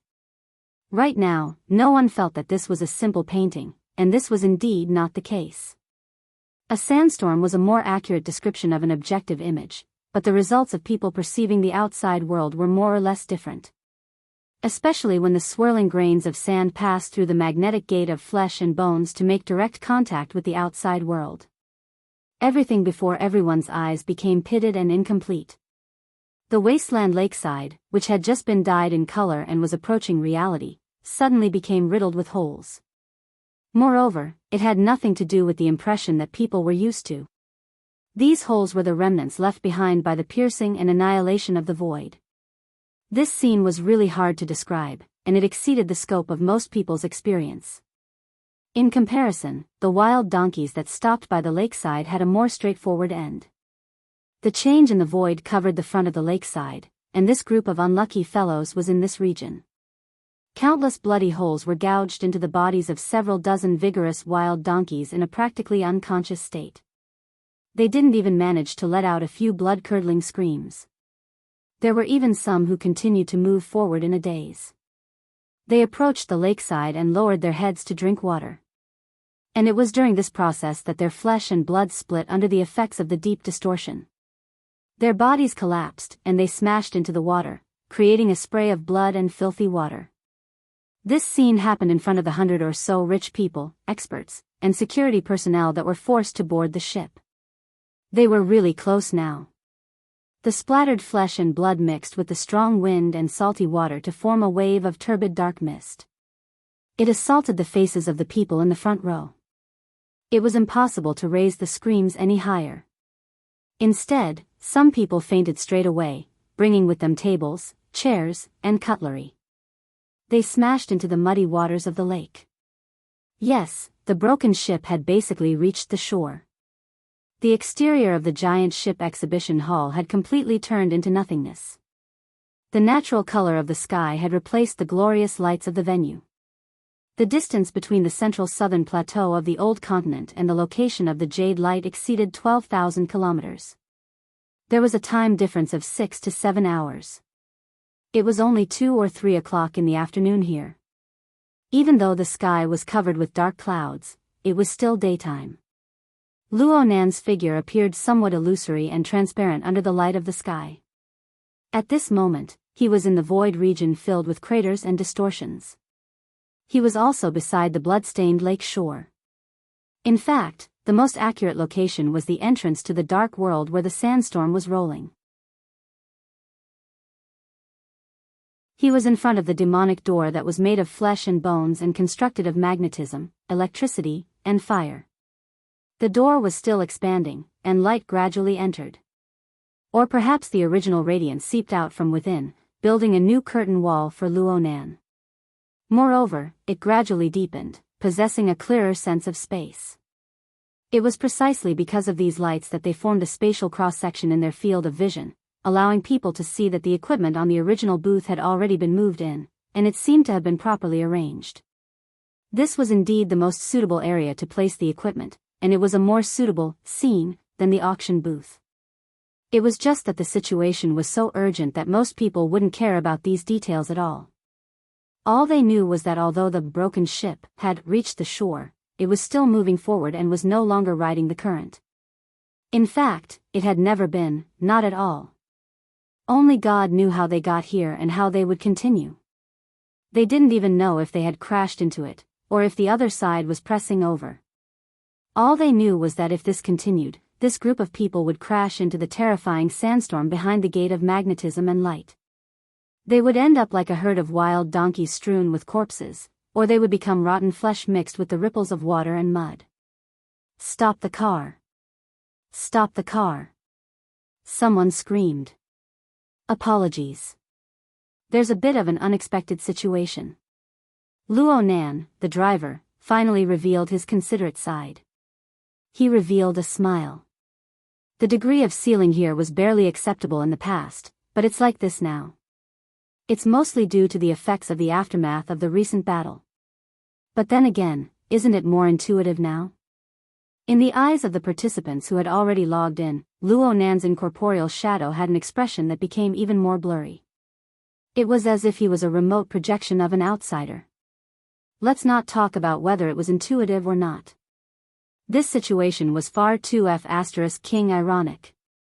Clearly, Luo Nan didn't care about their thoughts.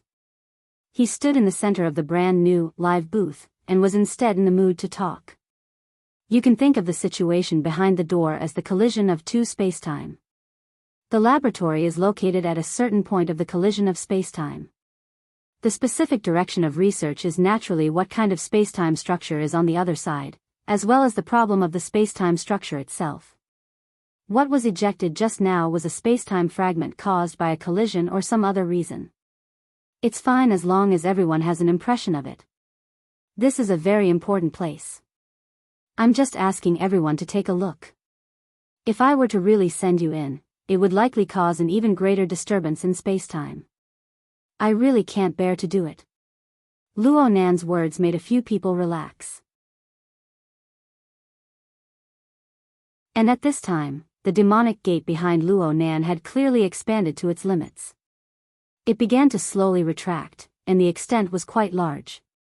This sort of change ignited the flames of hope from the bottom of everyone's hearts. Some of the more courageous people tried to communicate, shouting loudly, "Mr. Luo. Boss Luo. We already know our wrongs. We." Luo Nan laughed again before this sort of sound wave could form into a large scale. His gaze wasn't cast in this direction. He didn't point at anyone. Instead, there was a subtle feeling of dislocation. He seemed to say something, but his voice was weak. Not a single person present was able to hear him clearly. Some people became furious, not at Luo Nan, but at their utterly chaotic companions. "Boss Luo is going to speak. All of you shut your mouths." This was an extremely low attitude, but it was really useful in this sort of situation. A large portion of people really did shut their mouths, and then it spurred on the others. Everyone within the venue. Oh, right now they were at the edge of the saltwater lake on the plateau that was covered in blood. The group of people were as quiet as chickens. But when everyone cast their gazes forward, cast their gazes towards the location of Luo Nan's phantom, they first saw the demonic gate close. Then the phantom that bore all of their loathing, fear, and hope disappeared without a trace under the light of the sky. The silence continued for a few seconds. Everyone stared at Luo Nan, hoping that it was just a temporary fluctuation. But there was no change that met their expectations. There was nothing from start to finish. Screams and curses gushed out. There were a few of them, but they were soon forcefully suppressed by the surrounding people. On one hand, the strong winds of the wilderness brought along the faint roars of wild beasts. On the other hand, and more importantly, there was no longer Luo Nan's shadow in front of them. The scene of the wilderness was nearly completely restored, but there was still some sort of unnatural scene. The chaotic magneto-electric flames were still drifting disorderly among the remains of the horned demon. It seemed to be extinguished at any time, but it still existed. Even though the flickering and extinguishing electric flames were weak, they still pulled along some sort of throbbing power. It was like a noose that pierced through the depths of everyone's inner organs and even their souls. The tighter it tightened. The lakeside was restored to silence once more. Instead, the sounds of the wind and the roars grew louder and louder. Then finally, someone, perhaps a coward, perhaps an innocent person, began to cry. Truth be told, I'm a bit embarrassed by this scene. Luo Nan stood on the stage, still speaking in a tiresome tone. His sound waves stirred up echoes within the spacious and empty hall. My ability is really limited. I want to bring more people over, but I can't do it. It's quite hard to go back and forth. Let's leave it at that. Just like this, Luo Nan faced the empty venue. He extended his hand and made a grasping motion. Indeed, he didn't lift anything. The curtain wall behind him still faithfully reflected the scenery of the lakeside on the plateau. But following the conclusion of, let's leave it at that, the scene gradually faded away in color. It returned to the style of a sand painting sketch with powder lines. Then, it was as if it was wiped away by an invisible rag until it returned to nothingness. Following the erasing of the final traces, the real-time projection of 12,000 kilometers away was thus interrupted. Since this was the result of Luo Nan's control of his consciousness, it was as if his mind had completely forgotten about it. At this time, or perhaps a bit earlier, the consciousnesses of all the extraordinaries on the jadeite light pierced into the venue at practically the same time. The consciousnesses wandered within the spacious hall, but they were unable to capture any additional traces of existence. Practically everyone wanted to communicate with Luo Nan. But in the end, they had nothing to say under such special circumstances. Abner was one of the first extraordinaries to give up on the idea of communicating ahead of time. This was also because his phone was exploding with calls. The real-time signal of the auction venue transmitted scenes that defied common sense to the eyes of every relevant person in the world through many secret channels. The situation had already exploded. Abner maintained his silence. Romanus was in charge of answering the calls. This lasted for less than half a minute before the true high-level archons of the real world blew up. Abner's status was no lower than anyone else's, but this didn't mean that he could refuse to communicate while he was at the scene.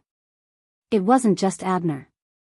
Even Constance, Star Shaman, Black Lion, Wang Yong, and the others, who were nearby, wouldn't be able to escape. But even if Abner picked up the phone, what meaning would there be? What could he explain? What could he promise? What could he express? All he could do was act as a cushion in this rarely seen clamor of emotions from the high level of the entire world. Abner had sunk in, giving Romanus a bit of an opening. But this wasn't a chance for him to catch his breath. There were many more things he needed to do right now. He grabbed Star Shaman, who had just dealt with a round of calls. You contact Xiao Wanshan, I'll contact Dongsheng. No, Connie, it's better if you do it. There's also Yen City, I'll contact the Star Alliance Committee and request for the mobilization of the Air Force's rescue spacecraft. Because the living conditions in the highlands were too cruel, it wasn't suitable to build a super-large city. Therefore, the area around that area was an uninhabited area of dozens of square kilometers. Romanus could only expand the area further. Qiu Wanshan and Ndongsheng were extraordinaires who guarded Anqing and Spring City, and their influence could radiate to the highlands. Although there were no extraordinaires in Yen City, it was closer, and there might be a nearby reinforcement team. Coupled with the rescue spacecraft from the Star Alliance Committee, this was all the rescue force that could be mobilized in a short period of time. In any case, it was impossible to let a group of billionaires with a net worth of hundreds of billions or even trillions be wiped out in the wilderness in such a way. Any rational archon on Earth wouldn't allow it. Old Xiu, you're good at ordering people around. But are you sure that person won't cause any more trouble? Star Shaman, who had completed his assigned task, spat a timely manner. He used his chin to tap the screen. Mr. Who reverses time and space, is he done yet? It was just as Star Shaman said. The auction had already lost all meaning. Luo Nan spent a minute or two on the shattered and empty original booth. The curtain wall behind him had been wiped clean, and a new drawing actually appeared. No, it couldn't be considered new. It was a small reincarnation. Luo Nan's earliest drawing of the Pacific Ocean world map appeared once more. There were two markings representing the Jadeite Light and the Highlands Lakeside on it. There was also a connecting line between the 2 points that represented a length of 12,000 kilometers. Luo Nan coughed lightly.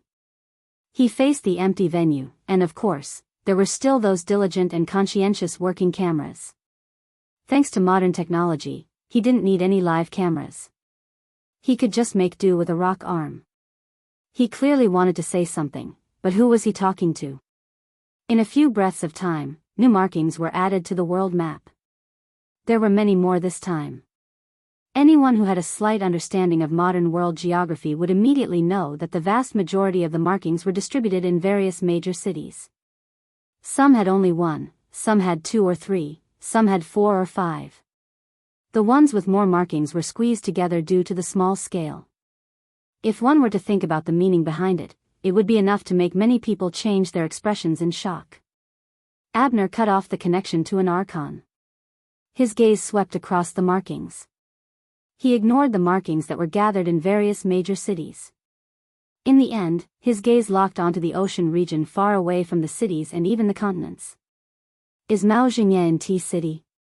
He seems to have returned to his little island. Ask him if he's there. Romanus responded. But before he could move, Abner shook his head at him. At the same time, Abner connected to the communication. Director Mao, your vacation is too long. The location is too monotonous. The death which sneered in the nothingness. What's the use of trying to show off at a time like this? Abner's expression didn't change. He simply communicated with Mao Xingye before hanging up. He confirmed the authenticity of Romanus' information.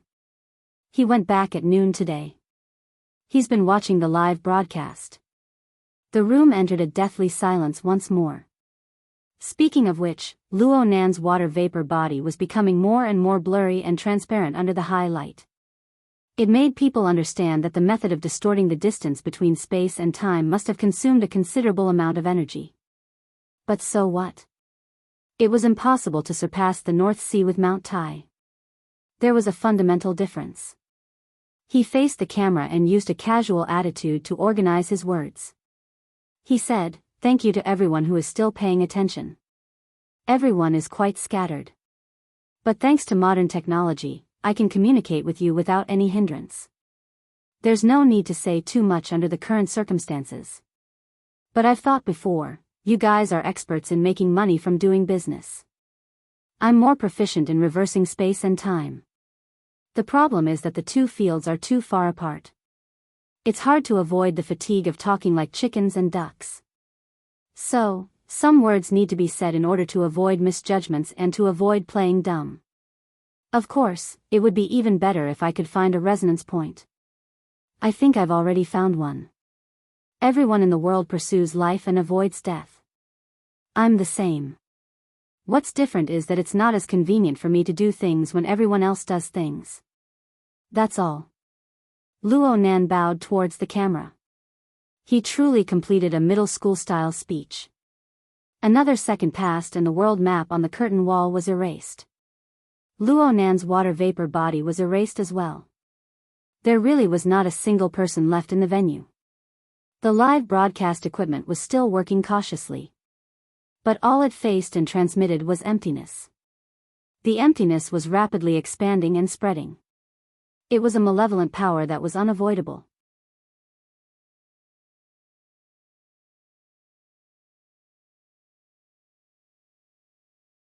Chapter 1089. Oh my God, he wants people to help him cover up this matter. Old man's secret deed should be having a headache right now. How can he snatch back the limelight? Blood Demon paced back and forth in the room. His speed was uncertain. Perhaps it was just as he thought, troubled times, troubled times. Your Majesty, what do you think? The words of the body follow the heart. Skillful and convenient karma. Gaining equal wisdom in all laws. Being able to observe the actions of all sentient hearts. Knowing the truth of all impurities. Can you speak human words? Her Majesty Empress Wu laughed good-naturedly. You're becoming more and more professional. A professional charlatan, huh? Blood Demon ridiculed, but from these words, one could tell that he understood Her Majesty Empress Wu's meaning. What Blood Demon meant was that Luo Nan was no longer like before. He was no longer speaking profound and sophisticated words that normal people would find hard to understand. Instead, he was using skillful and convenient methods to stab at the point the target was most concerned about, the weakness they feared the most. This matter sounded simple, but it was just as Her Majesty Empress Wu said. To truly realize it required absolute magical power. On this point, Luo Nan pointed directly at life and death. He was skillful in observing people's hearts. After all, who wasn't afraid of death? But to be able to achieve such an effect, the power he displayed truly exceeded everyone's imagination. Blood Demon made an assumption. He placed himself on the opposite side of Luo Nan. He didn't think for too long before he felt like his brain was about to explode. Perhaps right now, directly over here. No, it should be firing nuclear warheads at Ban City. This is the fastest way to resolve this. Zhang Yingying glared at him when she heard this. But on the other side, Her Majesty Empress Wu nodded in agreement. You're insightful. Yingying, make a relevant contingency plan for the next step. Even if you don't need it tonight, you might need it in the future. Zhang Yingying was startled at first, but she soon grew serious. Her Majesty Empress Wu put away her scroll and slowly got up. Where are you going? What's the point of staying here?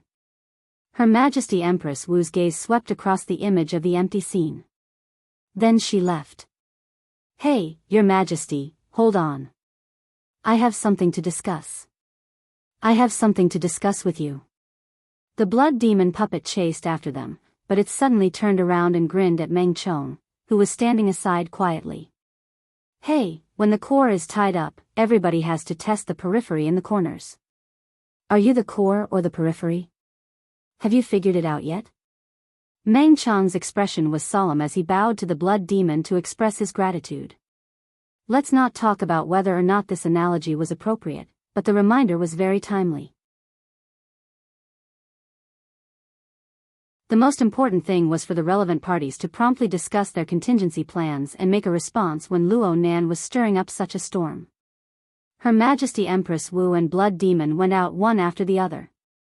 Half a minute later, Meng Chong also went out in search of a private place to contact his cult. Only Zhang Yingying and Bai Xinyan were left in the room.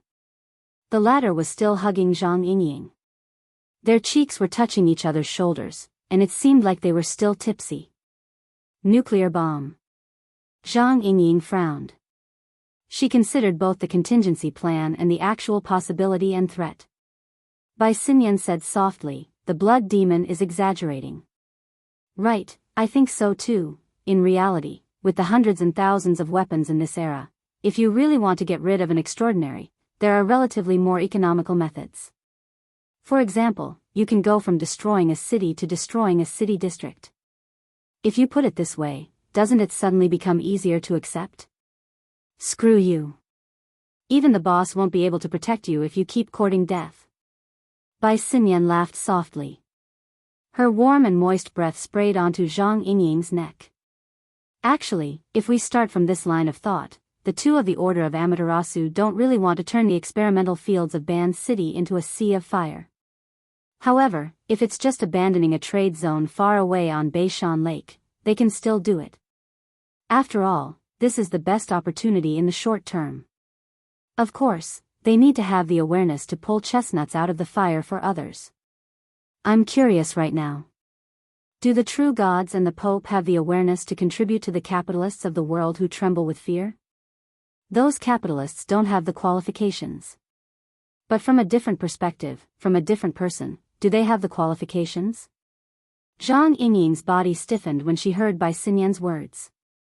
Then she fiercely jumped up. Luckily, Bai Xinyan dodged in time. Otherwise, she wouldn't have her chin crooked. Hey! Why didn't you say so earlier? That's just a guess, idiot. We have to be on guard even if there's a 1 in 1,000 chance. Zhang Yingying gave Luo Nan a call, but the call didn't go through. She rushed out of the room in 2 or 3 steps.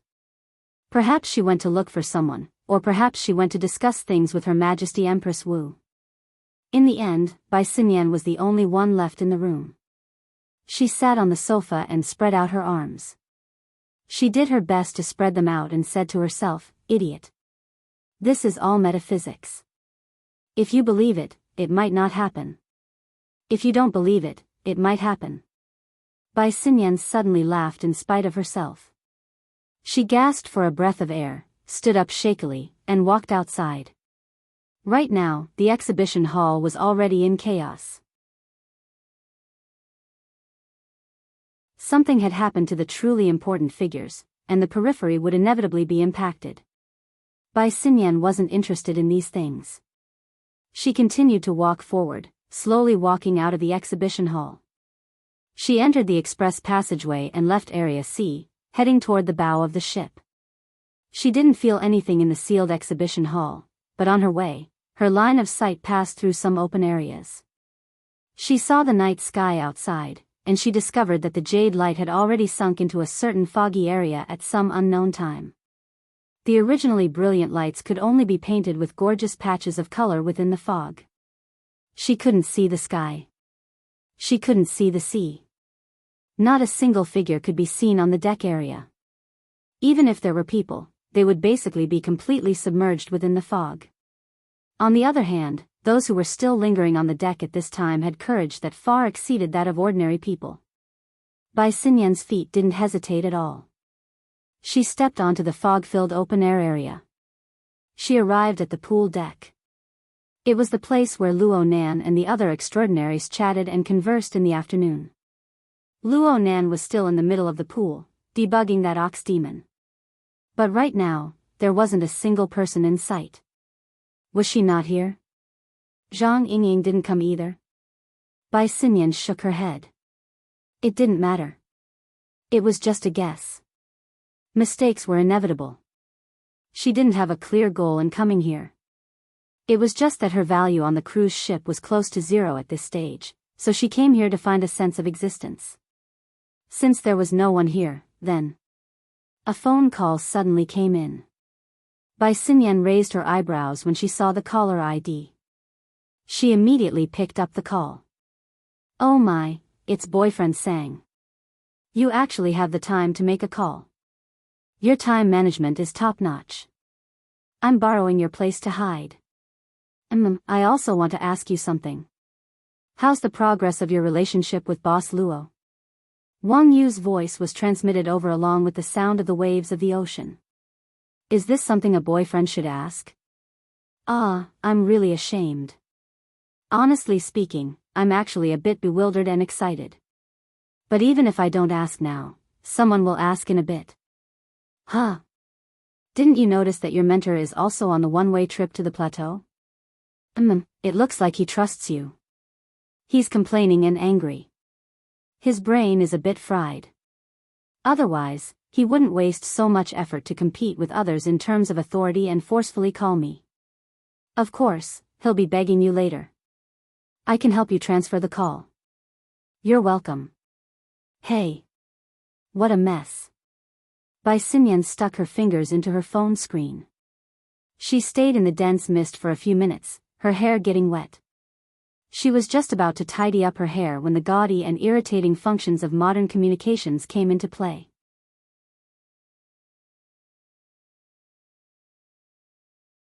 Wang Yu established a three-way communication channel and then exited the group chat.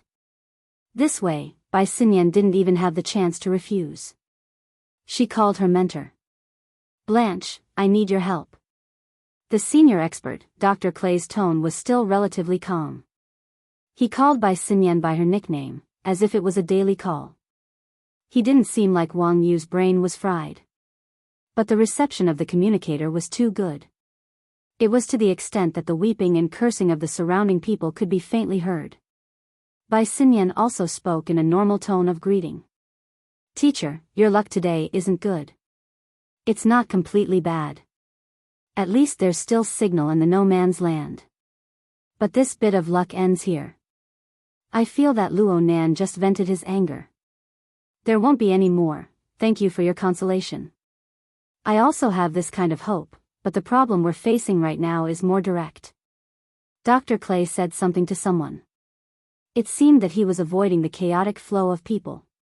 He subconsciously sighed. The saltwater lake area we're in is the endpoint of many inland rivers. It's also an important water source for the surrounding wild animals and mutants. It's also a place to forage for trace elements. This is a good place to study ecology, but it's absolutely not suitable for a large group of people to stay. I can already see a carnivorous bird circling in the air. Its mutant characteristics are very clear. Look at its sharp beak. It's absolutely not a scavenger. Dr. Clay spoke faster and faster. He could no longer conceal his nervousness. There are nearly 150 people here. There aren't more than 20 armed personnel. All of them carry light weapons. There are also very few ability users. It will be a disaster if we enter the hunting circle of the mutants. The rescue team should have already gone over. Bai Xinyan knew that this wasn't enough to make people feel at ease. She spoke a sentence that couldn't be avoided. How can I help you? But I need to say something first. Luo Nan probably won't care about the matters over there. Even if he does, I don't have much weight on his side. I just need a suggestion, Blanche. Dr. Clay didn't mind Bai Xinyan's evasive words. Frankly speaking, my mind is in a mess right now. The only suggestion I can give myself is to immediately undergo a mutant transformation upon returning. But right now, all of this is meaningless, right? I understand what you're saying. Bai Xinyan maintained basic respect for this instructor and collaborator. She muttered to herself for a few seconds before responding. First of all, I feel that under the protection of 20 well-trained professional security personnel, your chances of survival should be quite high as long as your organizational strength can keep up. It shouldn't be a problem for the vast majority of people to hold out until the rescue team arrives. I don't reject probability, but the problem is that I don't see the corresponding degree of organization. Most people are scared to death. Their thoughts and physical strength aren't in a normal state. I suspect that traveling through space and time will cause unknown damage to the bodies and minds of ordinary people. I understand. Bai Xinyan laughed silently.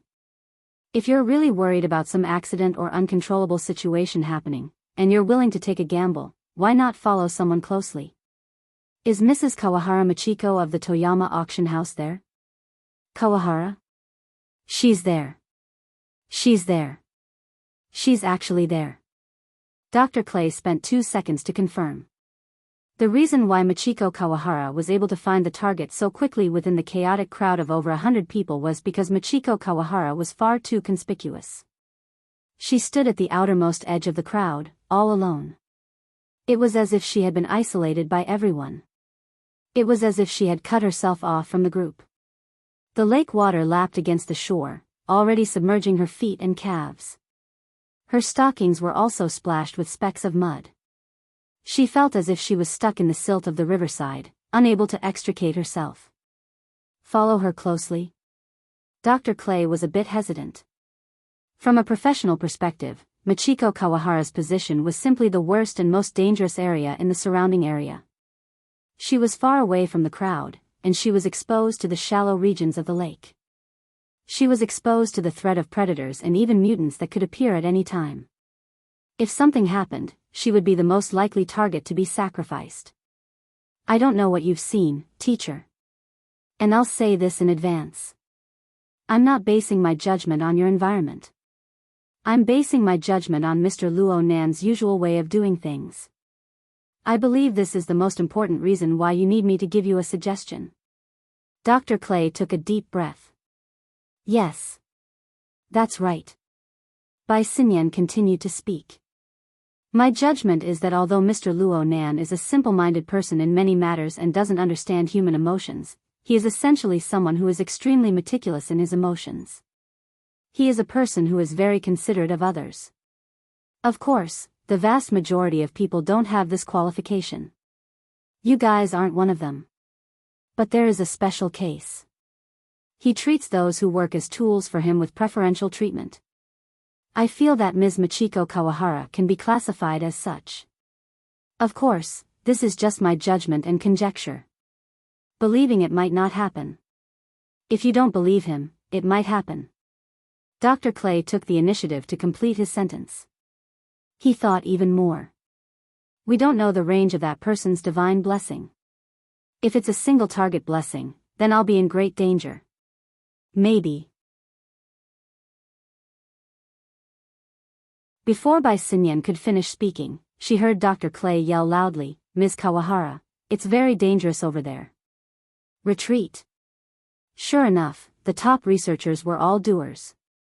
2 or 3 seconds after Dr. Clay's yell, a cacophony of screams and sporadic gunshots rang out. Bai Xinyan laughed. She didn't hesitate and hung up the phone.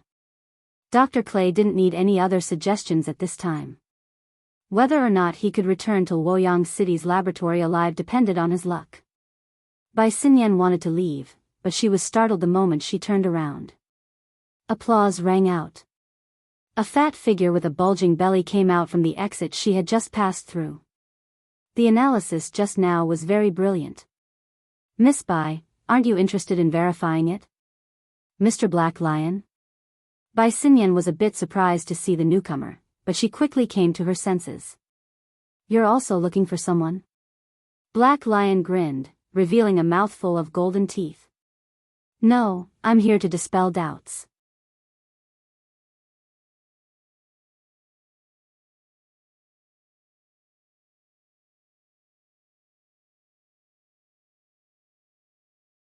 The Black Lion chuckled.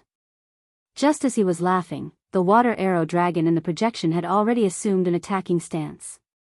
In the next second, it sprayed, but what it sprayed was not the so-called poisonous water arrow, but a flash. The flash of light exploded in the middle of the hollow bone spur that should have shot out the poison water arrow, forming a dense electric-magnetic fire that instantly proliferated and spread. The water arrow dragon did not have any vocal organs. When it suddenly opened its huge mouth, 3 to 4 rows of densely packed teeth could be seen.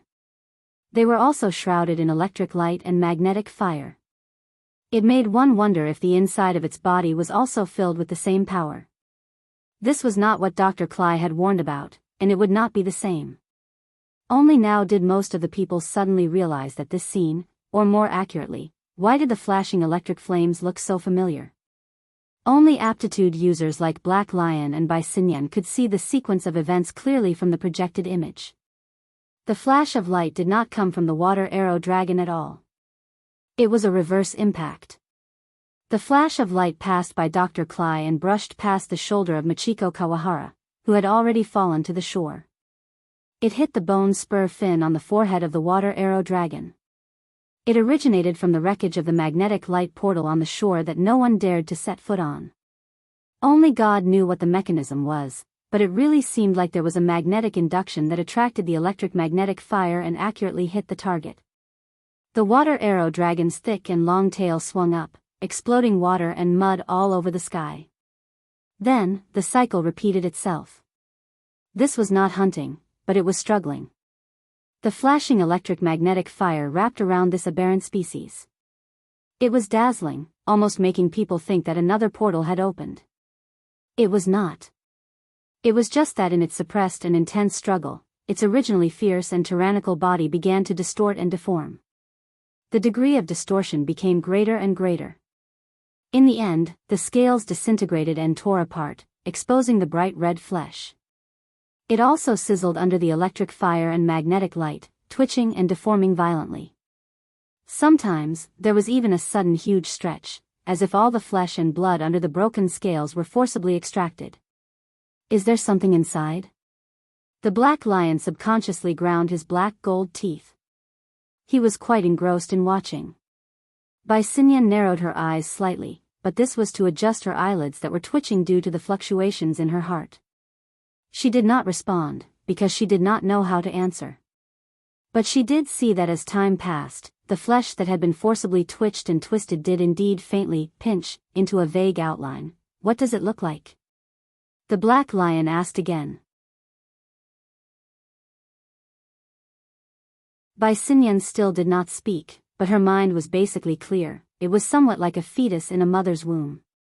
Or to be more direct, it was like a curled-up humanoid creation. Following this outline, it seemed that the lines and boundaries of the limbs and torso could be seen. She could even see the corresponding stretching and struggling movements. Before the conclusion could be reached here, there was another bang in the sky. This time, the spliced view of the live broadcast was unable to keep up in time. It took a second or two for it to react. But thanks to the spliced view, the fake live broadcast used several times the speed to act as a connecting segment. It basically restored the situation at the time. In the sky, the aberrant bird that Dr. Clay had mentioned was twice the size of an ordinary eagle. It had been circling and approaching without end. Then it suddenly exploded, turning into a splatter of blood and gore. No one was able to clearly see what species it was. In the blink of an eye, the blood and gore were restrained and kneaded by an incorporeal power. It was as if some figure was about to emerge from within. It was practically the same situation as the water arrow dragon on the surface of the lake. This. What is this? This is a good thing, a good thing. That Luo Nan. Mr. Luo Nan doesn't wish for anything to happen. Something big to happen. These words weren't wrong. After all, the two mutants that posed the greatest threat to humanity had suddenly been obliterated. Even though the process was a bit bloody, the result was good. It wouldn't be too much to expand on this a bit, right?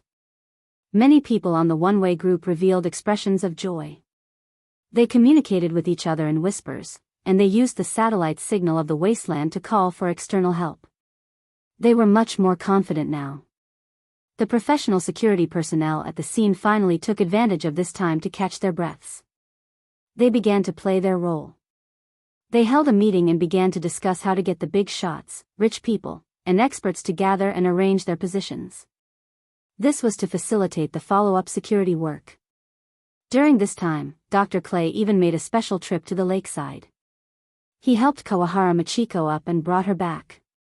This lady was covered in mud and was in a sorry state, but she received a lot less cold glances.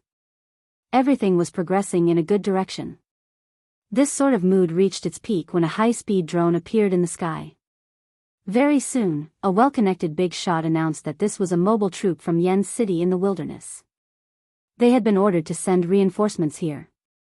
Looking at the wings, it was obviously a model of armed forces.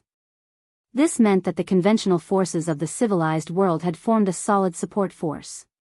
Cheers rang out. The drone hovered in the sky and gradually approached. Many people on the ground also waved in the direction of the drone. No matter what the process was, they finally saw hope. Bang! A low-frequency sharp sound suddenly rang out. The drone high in the sky suddenly shook, and without any follow-up reaction, it directly exploded into a ball of fire. A rain of fire fell from the sky, causing everyone to scream and cover their heads to avoid the danger. Fortunately, the impact of the explosion pushed most of the debris away.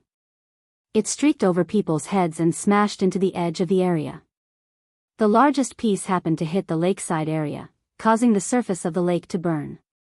Oh! Black Lion sighed, as if he was watching an exciting drama. However, in the highland wilderness tens of thousands of kilometers away, the members of the one-way group really broke down. Someone shouted again, "Over there, over there." The so-called over there was the lakeside. Electric light and magnetic fire lingered there, and now they were wrapped in the fireball. It was like a furnace, causing the mass of twisted flesh and blood to continue melting and coalescing. So much so that the human silhouette inside became clearer and clearer. Black Lion and Bai Xinyan were not the only spectators watching from afar. More and more people in the panicked scene noticed this. TSK, it really looks like the work of Brother Luo Nan, Black Lion commented. Such a scene was really like a painter or sculptor hiding in the invisible, using flesh and blood as the material to continuously paint. Is this the divine grace you were talking about? Then what was drawn was the angel under his seat. Black Lion guessed with great interest, but as he spoke, the smile on his fat face faded. Bai Xinyan turned her head to glance at him, then quickly withdrew her gaze. She still did not speak. In the blink of an eye, another light explosion occurred on the lake. Some of the excess flesh and blood were expelled, erupting into a thin layer of bloody mist. The so-called angel walked out of the bloody mist. His body was naked, and his face was clear and emotionless. The answer was clearly placed in front of him, but Black Lion still remained silent. During this time, the water arrow dragon's scaly outer shell was disassembled and smelted in the magnetic fire, forming a rough armor similar to the exoskeleton armor silhouette. It was used as clothing, wrapped around the angel's body, making it seem more like a living person. Jin Tong. Black Lion squeezed this name out from the cracks between his teeth. It must be said that this was not the first time this dead extraordinary had appeared, but to be able to appear in such a manner still made one's heart feel mixed emotions. After Jin Tong took form and appeared, he did not make any other movements. He just raised his head towards the sky. Many people's gazes followed him upwards. In the sky, the magnetic fire within the smoke flickered and extinguished, and another figure appeared. This figure was a bit more illusory than Jin Tong. It was faintly discernible, but its face was still clear. Gong Qi. Gong Qi also looked down. These two former extraordinaries, one high and one low, stared at each other across the air. During this time, the flesh and blood of the surrounding wild donkey corpses were like the two mutants that had collapsed. They began to squirm and twist, and under the catalysis of the electromagnetism fire, they formed indistinct lines of blood. The lines of blood gathered together and were cast towards Jin Tong and Gong Qi. The others looked at each other in dismay when they saw this scene. Some people came to a sudden realization, stomped their feet and cursed, "It's Luo Nan's." Before they could finish speaking, the person next to them forcefully covered their mouth. The range of the electromagnetism fire was clearly increasing. It appeared and disappeared in the air. It wasn't very frequent, but due to its powerful decomposition and catalysis function, it gave people the feeling that it had formed an inescapable net. It had trapped these 100 or so unlucky bastards who had nothing but wealth and technology. It was hard to say when a misfire would occur. No drones or other man-made objects would appear in the following period of time. Even if there were, they would probably stay far away from this area. What happened before was absolutely not an accident. It wasn't that no wild beasts and mutants had tried to enter this area, but they were struck by the electromagnetism fire before they could approach. They were torn apart, warped, and remolded. All living creatures turned into clay and clay. They became materials for the two extraordinaries, or perhaps the extraordinary figurines. These two bizarre existences grew more and more alive. It also caused the people in this area, who were temporarily the exception, to grow more and more pale. No matter what the reason was, no matter what the design was, the people present and those who weren't present found it hard to forget the leaping electromagnetism fire before their eyes. Some people couldn't forget the images that were pieced together within the electromagnetism fire. Some people couldn't forget the fate of having their souls captured and made into figurines. Even in death, they couldn't free themselves. There were also some people who grew more and more clear about the current situation. From beginning to end, nothing else had ever dominated their fates. There was only Luo Nan's will. Let them live. Let them die. Let them live. Even death might not be the end of all troubles. Time slowly passed. The people were unable to make any effective movements within this tangible and intangible net. During this period of time, some people were on the verge of collapsing completely, but there were also people whose minds grew clearer and clearer.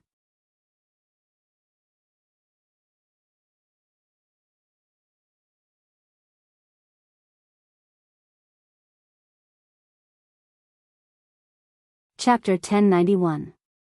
Dr. Clay's actions were far too abrupt and absurd. Under such circumstances, the surrounding people were confused for a time. 10 million was a small amount to most of the people present. But what was the point? Soon, Dr. Clay's finger pointed at the location of the Jean Tong on the lake. He added more concrete information. I want this one. Cash transfer after tax. A few key words piled together and finally stimulated everyone's train of thought. Perhaps most people were not thorough enough, but there were some who reacted quickly. For example, Mr. Luo Nan had repeatedly called out the man with two beauties in his left and right arms. He suddenly jumped up from the ground and extended his arms to the sky. He even spun in circles in the direction of the gong opening. 100 million. 100 million. I want this one. Such a bidding war was suspected of driving up the price, but the atmosphere became lively. Experts and tycoons all had leaders. No matter how confused the others were, they all came to a sudden realization. That's right. Luo Nan had said that the gong opening and the Jean Tong were added to the auction. Since they were auction items, they naturally had to bid. Otherwise, how could they be considered cooperative? How could they show their attitude? Even now, there were still many people who did not know what these two things were. They did not know what use they had in their hands. But they absolutely would not let this opportunity slip by. Compared to the auction items, compared to money, their lives were more valuable, right? Moreover, they had to listen to their words. That young Mr. Luo had said that he was heavily in debt and that he relied on lecturing for a living. Such a capable person had to live his days in poverty. Everyone saw this. How could they not feel guilty? In just a few breaths of time, a nest of ungrateful people had hot tears in their eyes. They raised their arms and cheered loudly, causing the number of gold coins that had just been revealed to increase exponentially. During this period of time, some people had a flash of inspiration. They felt that their personal financial resources were limited and their contributions were insufficient. They simply huddled together and formed a temporary alliance to bid together. This caused others to imitate them one after another. In a short amount of time, the two auction items were raised to over 700 million. It looked like they could break through the 1 billion mark at any time. Auctioning or fighting with your life? That's the question. Black Lion grinned, not concealing his ridicule at all. But the real problem is that the lives of these people can't compare to those two masterpieces, even though they look like half-finished products. As he spoke, Black Lion made another call. Hello, is your phone auction line still there? So straightforward. The Black Lion looked back at Bai Xinyan and complained, someone is more anxious than me? As he spoke, he turned the projection into picture-in-picture mode and connected to the auction house's signal. The auction hall was supposed to be empty, and it was indeed empty. However, at this time, the lights at the edge of the booth flickered and there was a ringtone. It was the light for the telephone auction. Someone was bidding, and it had nothing to do with the reason of saving his life. Are there so many bored fellows like me? Black Lion said, but he did not hesitate to use his authority to join the bidding. Bai Xinyan pursed her lips slightly. She looked at the projection that was split on the surface but unified in substance. She looked at the arms that were waving vigorously by the shore of the saltwater lake. She looked at the flickering lights in the auction hall, she had been in the room when Luo Nan and Blood Demon had been conversing. She knew the cause and effect of the matter. She knew that this scene was actually caused by Blood Demon's wild imagination. However, even Blood Demon himself would not have thought that Luo Nan would actually use such a method to draw cards. He would distort life. At the very least, he would distort the form of existence of life. On the surface, the Black Lion merely displayed a deep interest.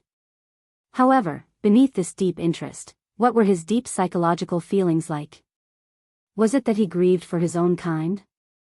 The fox grieved for the rabbit's death? If the Black Lion was like this, what about the other extraordinaries, the most powerful group in the world? Did Luo Nan not think about the consequences? Bai Xinyan was not worried. She was just deeply curious. Black Lion was a bit free after a round of bidding at this time. He turned his head to ask her, Miss Bai, according to your understanding, should we think deeper or shallower about Brother Luo Nan's actions? What does it mean to be deep? What does it mean to be shallow? The Black Lion knew that she was asking a question he already knew the answer to, but he still said a few more words. If he thinks deeper, then he has an even deeper calculation, layer upon layer. We have yet to capture his true goal. If he thinks shallow, then he actually doesn't think too much. It's just that we have overlooked some problems. The Black Lion should be said to have thought deeper for things to reach this point. Everyone thought deeper. Of course, Bai Xinyan would not say this. She just combed the hair in front of her forehead and smiled. In short, it's just that we don't know. The Black Lion shook his head. This doesn't mean that we don't know. No, I think that because we don't know, we don't know. What do you mean? Well, it wouldn't be appropriate to continue talking about this. Relax. Secrets don't spread to 6 ears. The Black Lion spoke carelessly without sincerity, but then he suddenly paused. Yes, it really isn't appropriate right now.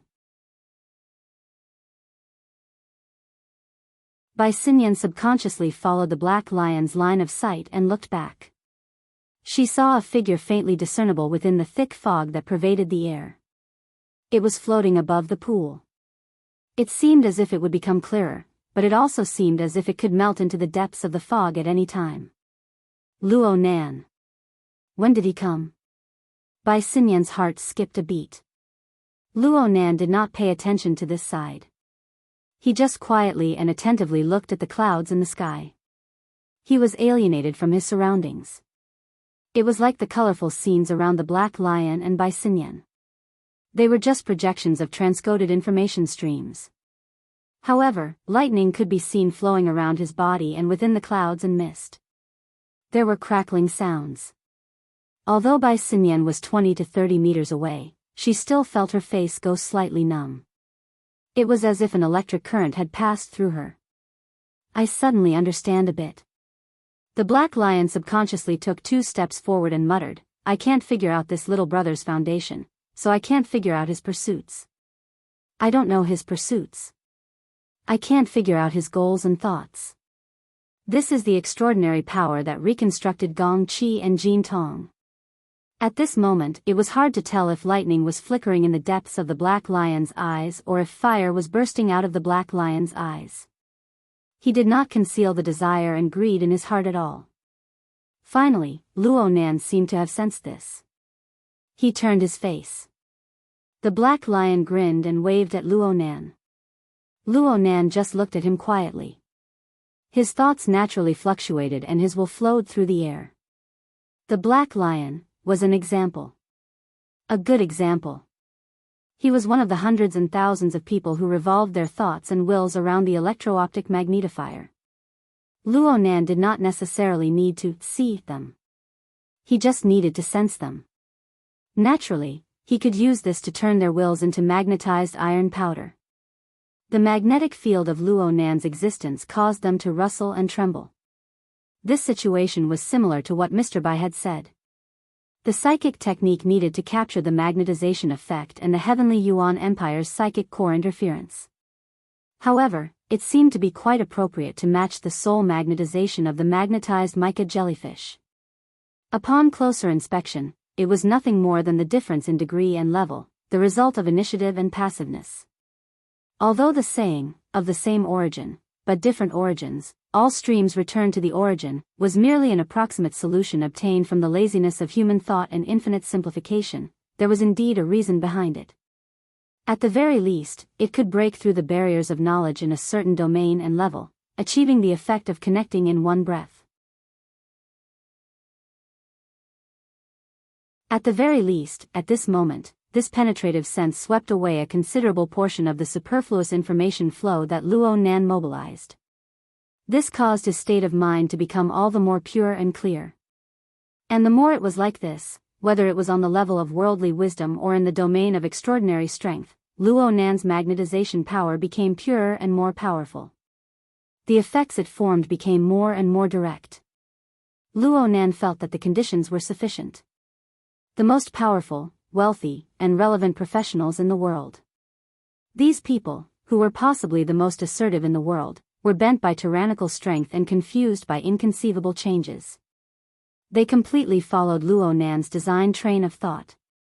The energy squeezed out could be completely applied to the current modification project of the large magnetized mica production line. It could be used in the construction of the petri dish. It could be used to add bricks and tiles and inject raw materials into the petri dish. In comparison, this was even more suitable than Ox Ghost's tree of nothingness.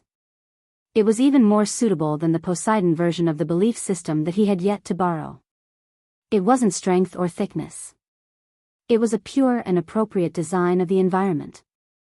The lacking structure of the petri dish on the large magnetized mica production line could be seen rapidly constructing and multiplying at a visible rate. Regardless of whether they were present or not, all of them had been magnetized. Among the targets that had been magnetized were those extremely fine, tiny, and even extraordinary powerhouses. The electric fire that was hard to observe quickly flickered and extinguished. And within this special magnetic field, it gradually began to interact. Though there were thousands of mountains and thousands of miles of oceans, these extremely fine electric fires possessed the nature of distorting and piercing through space and time. They also relied on the frame of Luo Nan's soul cloak. Whether it was 100 kilometers, 1,000 kilometers, or 10,000 kilometers, they all possessed an astonishing tendency and synergy. They resonated and resonated. They echoed with each other from a distance. They tempered and tempered each other. Though it was not visible, Luo Nan's level of knowledge and understanding was 10 times, 100 times more intense and turbulent than what the huge gales and waves of the ocean could display. And amidst such intense changes, the mica, which was closely blended with the clouds and ocean, began a process of frequent replacement. It was like a crazily molting snake. Normal metamorphoses were no longer able to satisfy its restlessness. It smashed itself against hard rocks, riddled with scars and badly mangled flesh.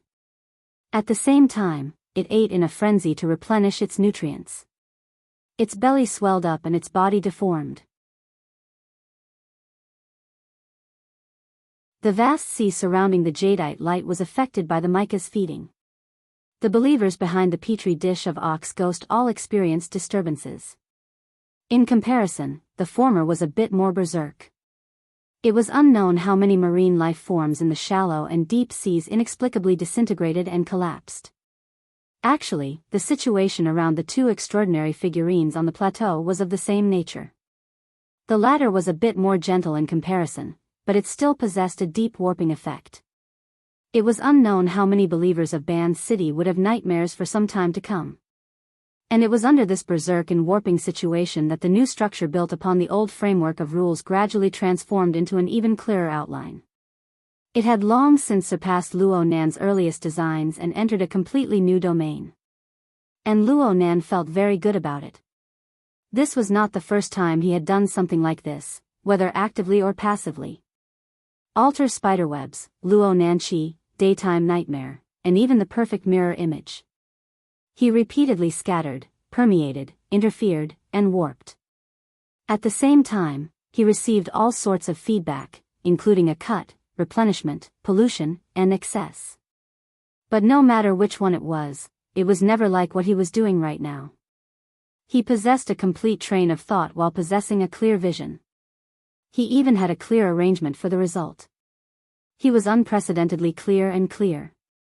What he was stirring right now was the muddy flow of chaotic and changeable emotions. It was incorporeal thoughts and thoughts. But he was indeed conducting a precise, experimental production. The expected results and possible errors were reflected in every change in the details. Even though he was unable to control everything, he was able to make it so that he was well aware of everything. Right now, Luo Nan wasn't too clear on whether or not the first beam of magnetic light had taken form. This was because the marvelousness of the pinnacle of subtlety exceeded the limits of his own observation before it had accumulated to a certain scale. But at the same time, the structure of the mica had gradually gained an unprecedented liveliness. During the painful transformation, the structure of the mica took the initiative to stretch its body between the sea and the sky. It gathered clouds and rain, stirring up enormous waves, and made contact with this world. It experienced a rather novel sensation of touch. It quickly absorbed and integrated the complex information of the external world. It was clear what was related to it and what could be entered. From Luo Nan's perspective, the hazy mist between the sea and the sky had already wrapped the jadeite light within. It was released, as if it was swallowing and spitting, as if it was playing with it. Luo Nan looked inside this metal box on the sea. He looked at the life forms, whether strong or weak, but they were all gorgeous and colorful. He looked at how they converged and operated on a special level. He was curious and drooling with desire. It also seemed that they could rely on their innate instincts to carefully nurture and flavor them, to attempt to make them more delicious. Was he thinking too much? The same situation occurred in every location of the entire world where believers still existed. The cloak remained, and it was a region that was fully integrated with the mica structure. Xia City, Ban City, the highland wilderness. The cloak had yet to be completely repaired, but the magnetic light had already transcended the hindrance of space and time to form an incorporeal skeleton. It was so weak that Luo Nan himself couldn't quite make sense of it. But it was indeed like. At the very least, the mica structure it affected and interfered with was indeed like a life form that possessed self-awareness. It used its unique perspective to explore this world, to search for the conditions and space for survival in an even broader domain. At this level, it was more and more in line with Luo Nan's imagination and expectations, whether it was from the perspective of conventional empirical logic or from the harsh standards of super-configuration theory. Magnetic Light Mica, you're tuning into the Romantic Tales YouTube channel. Don't forget to subscribe and join us on this journey to catch the most captivating stories.